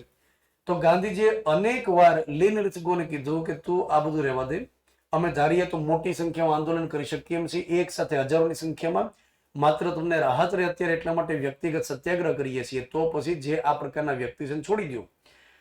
તો લીન લિથગો એ છોડવા માટે તૈયાર ન થયું. એમનું કહેવાનું એમ હતું કે યુદ્ધના સમયે કોઈ વિરોધ પ્રદર્શન અમે સહન નહીં કરીએ. તો એ સમય દરમિયાન ગાંધીજી આગળ જતા વાટાઘાટ માટે લાખ પ્રયાસ કરે છે, પણ તેમ છતાં એ પ્રયાસ સફળ થતો નથી. અને ત્યાર પછી ભારતમાં એક સૌથી મોટું છેલ્લું આંદોલન શરૂ કરે છે, જેનું નામ શું હોય છે? હિન્દ છોડો આંદોલન. તો આજે હિન્દ છોડો આંદોલન છે એની ચર્ચા આપણે કરશું આવતા એપિસોડમાં. અત્યાર સુધીમાં જે આપણે ભણ્યા એનો હું તમને 1 મિનિટમાં સારાંશ આપી દઉં. સારાંશ એ છે કે બંધારણ એને કહેવાય કે જે કાયદાનું શાસન સ્થાપિત કરે, અને એમાં લેખિત બંધારણ હોય અને કેવું હોય? અલેખિત બંધારણ હોય. લેખિત બંધારણ એ રહેલું હોય કે જેને તૈયાર કરવા માટે બંધારણ સભાની રચના કરી હોય, જેમ કે અમેરિકાનું સૌથી પહેલું બંધારણ છે. ત્યાર પછી ભારતનું બંધારણ લેખિત બંધારણ છે કે 1946 થી 1950 દરમિયાન તૈયાર કર્યું. ભારતનું બંધારણ તૈયાર થાય એની માટેની આપણે પૃષ્ઠભૂમિ સમજી રહ્યા છીએ, અને એના માટે આપણે વાત કરી કે પ્લાસીનું યુદ્ધ અને બક્સરનું યુદ્ધ નિર્ણાયક યુદ્ધ સાબિત થયા. એના આધારે અંગ્રેજને મહેસૂલ ઉઘરાવવાની સત્તા પ્રાપ્ત થઈ. 1857 ની અંદર વિપ્લવ થાય છે અને એના પછી તાજનું શાસન શરૂ થાય છે. તાજનું શાસન એનો મતલબ થાય કે ઇંગ્લેન્ડની સરકારનું શાસન. 1858 થી લઈ 1947 સુધી અંગ્રેજ સરકારનું શાસન રહે છે, જેને તાજનું શાસન નામ આપ્યું. ત્યાર પછી 1895માં સૌથી પહેલી વાર બાળ ગંગાધર ટિળકે એવી ડિમાન્ડ કરી કે અમારે સ્વરાજ જોઈએ છે. 1934 ની અંદર માનવેન્દ્રનાથ રોય ડિમાન્ડ કરી કે બંધારણ સભાની રચના જોઈએ છે. 1935 ની અંદર ડિમાન્ડ કરી કોંગ્રેસ પાર્ટીએ, 1938માં ડિમાન્ડ કરી જવાહરલાલ નહેરુએ. આ બધી ડિમાન્ડ હતી બંધારણ સભાની રચના માટેની, પણ એ ડિમાન્ડને આગળ ન વધારવા અંગ્રેજ તરફથી 1939 થી સેકન્ડ વર્લ્ડ વોર શરૂ થાય છે. અને એ સમયે ભારતની અંદર જે વાઇસરોય હોય એનું નામ તમે યાદ રાખશો, લીન લિથગો. અને બીજા વિશ્વયુદ્ધ વખતે ઇંગ્લેન્ડનો જે વડાપ્રધાન હોય એનું નામ તમારે યાદ રાખવાનું છે, ચર્ચિલ. બીજા વિશ્વયુદ્ધ વખતે જ્યારે અંગ્રેજ સરકાર ભારતીય સૈનિકોને યુદ્ધમાં સામેલ કરે છે તો વિરોધ થાય છે ભારતમાં, અને એના રિસ્પોન્સના ભાગરૂપે 1940 ની અંદર વ્યક્તિગત સત્યાગ્રહની શરૂઆત થાય છે.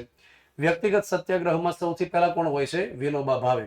બીજા કોણ હોય છે? જવાહરલાલ નહેરુ. ત્રીજા હોય છે બ્રહ્મદત્ત. ત્યાર પછી લાંબી લાઈન લાગે છે. અને જ્યારે વ્યક્તિગત સત્યાગ્રહીઓને અટકાયતમાં લેવામાં આવે છે, જેલમાં નાખે છે, એની પર અત્યાચાર કરે છે, તો ગાંધીજી વાટાઘાટ કરવા માટે પ્રયાસ કરે છે. પણ જ્યારે વ્યક્તિગત સત્યાગ્રહને છોડતા નથી એટલે હવે આગળ જતા એક બહુ મોટું આંદોલન થવા જઈ રહ્યું છે, જેનું નામ છે હિન્દ છોડો આંદોલન 1942. તો આવતા લેક્ચરમાં તમારે યાદ કરાવવાનું કે હિન્દ છોડો આંદોલનથી આપણે ભણવાનું બાકી છે. અત્યારે તમે જે ભણ્યા ને એ મેં તમને લખાયું નથી, પણ તમારે ફેર નોટ તો બનાવવી જોઈએ કે ન બનાવવી જોઈએ? મને કહ્યું ફેર નોટ બનાવવી જોઈએ. તો હમણાં દફતર પટ્ટી પેક નહીં કરતા, પહેલા હું એકાદ મિનિટ તમને માહિતી આપી દઉં. ફેર નોટ તો બનાવવી જોઈએ. તો ફેર નોટ કેવી હોવી જોઈએ એવો એક વિદ્યાર્થી મને પૂછ્યું, તો મેં એને કીધું કે ભાઈ આગળથી તે ફેર નોટ હોય અને પાછળથી તે ફેર નોટ જ હોય. કારણ આગળથી ફેર નોટ શરૂ થાય, પાછળથી અફેર શરૂ થાય, મતલબ રફ નોટ, એમ રફ નોટ. અને પિન પેજ હોય ત્યાં બે ભેગું થાય. તો ફેર નોટ સરસ રીતે બનાવવી જોઈએ. પછી ઘણા વિદ્યાર્થી પહેલા બીજા ત્રીજા દિવસ હોય ત્યારે એકદમ ઉત્સાહ હોય, તો મતલબ નક્કી કરી નાખે કે આપણે ફેર નોટ દરેક વિષયની હારવાર બનાવવાની છે. જેમ કોલેજનું દરેક વર્ષ શરૂ થાય ત્યારે નક્કી કરે કે એસાઇનમેન્ટ ટાઈમ ટુ ટાઈમ આપણે સબમિટ કરવાના છે. પછી થોડા સમય માટે નિયમિત લખે, પછી છેલ્લી 2 નાઇટ હોય ત્યારે ખરાખરીનો ખેલ હોય. તો આગળ નિયમિતપણે ફેર નોટ બનાવવાથી તમને ફાયદો થશે. બંધારણ વિષય માટે આપણી સ્ટ્રેટેજી એવી રહેશે કે તમને હું જે કંઈ ભણાવું એ સમય દરમિયાન શરૂ ક્લાસે તમારે રફ નોટમાં લખવું હોય તો લખવાનું, અને જેવો લેક્ચર પૂરો થાય એટલે જે ભણાવીશ એનું હાર્ડ કોપીમાં મટીરિયલ મળી જશે છેકથી છેક સુધી. જેમ કે આજ મેં તમને જે કંઈ ભણાવ્યું, જે કંઈ માહિતી આપી એનું હાર્ડ મટીરિયલ તમને મળી જશે. આ બુક તો તમને મળશે જ, સાંભળવા, બુક તો તમને મળશે જે આપણે જ લખેલી છે, હજુ મારું નામ લખ્યું છે, તો બુક તો તમને મળશે જ આખી. એ ઉપરાંત લેક્ચર મટીરિયલ જે હોય ને એમાં સારાંશ હોય, આખો સારાંશ. તો એ સારાંશ તમને કઈ રીતે મળશે? હાર્ડ કોપી મળશે. કેમ કે હું જો શરૂ ક્લાસે તમને લખાવવા માટે જાઉં તો લિંક નથી રહેતી. આ બધી ઘટનાને સમજવા માટે લિંક જરૂરી છે. વચ્ચે વચ્ચે કટકે કટકે લખાવીએ તો ન તમને મજા આવે ન મને મજા આવે. એટલે શાંતિથી કાં તો નિહાળવાનું કાં તો રફમાં લખવાનું, અને જેવો લેક્ચર પૂરો થાય એટલે એક ગરમા ગરમ મટીરિયલ તમને મળી જાય. હવે સાહેબ એ મટીરિયલ ઘરે જઈને લખવાનું કે પછી સ્ટેપલરની પિન મારવાની તો તમારી ઉપર છે. તમારે જે રીતે કરવું એ રીતે કરી શકો. કાં તો ઘરે જઈને લખી શકો અને કાં તો તમે કોઈ જગ્યાએ એને સાચવી પણ શકો. એ લેક્ચર મટીરિયલ તમારા માટે આધાર પુરાવો હશે કે જ્યારે પરીક્ષા દઈને આવો ત્યારે પછી આરામથી ચા પીતા પીતા નિહાળવાનું કે આમાંથી પરીક્ષામાં પૂછાણું કે ન પૂછાણું, અને પૂછાશે જ, તમને એની ખાતરી છે. ત્યાર પછી તમને આ લેક્ચર મટીરિયલ દેવાથી એક ફાયદો એ પણ છે કે જે વિદ્યાર્થી કોઈ સમય ન આવી શક્યો હોય તો બીજી વખત જ્યારે આવે ને ત્યારે તરત કહી શકે કે ભાઈ પહેલા લેક્ચરનું મટીરિયલ મારે બાકી છે, મને આપી દો. તો એ તમને ફાયદાનું રહેશે. બરાબર? ચાલો, તો મળીએ છીએ. અને આવતીકાલે તમારા મેથ્સ વિષયનો લેક્ચર રહેશે ને પછી દિવસે રીઝનિંગ વિષયનો તમારે લેક્ચર રહેશે. થોડી વાર બેઠશો, તમને મટીરિયલ વગેરે આપી દે, ત્યાર પછી તમે જઈ શકશો.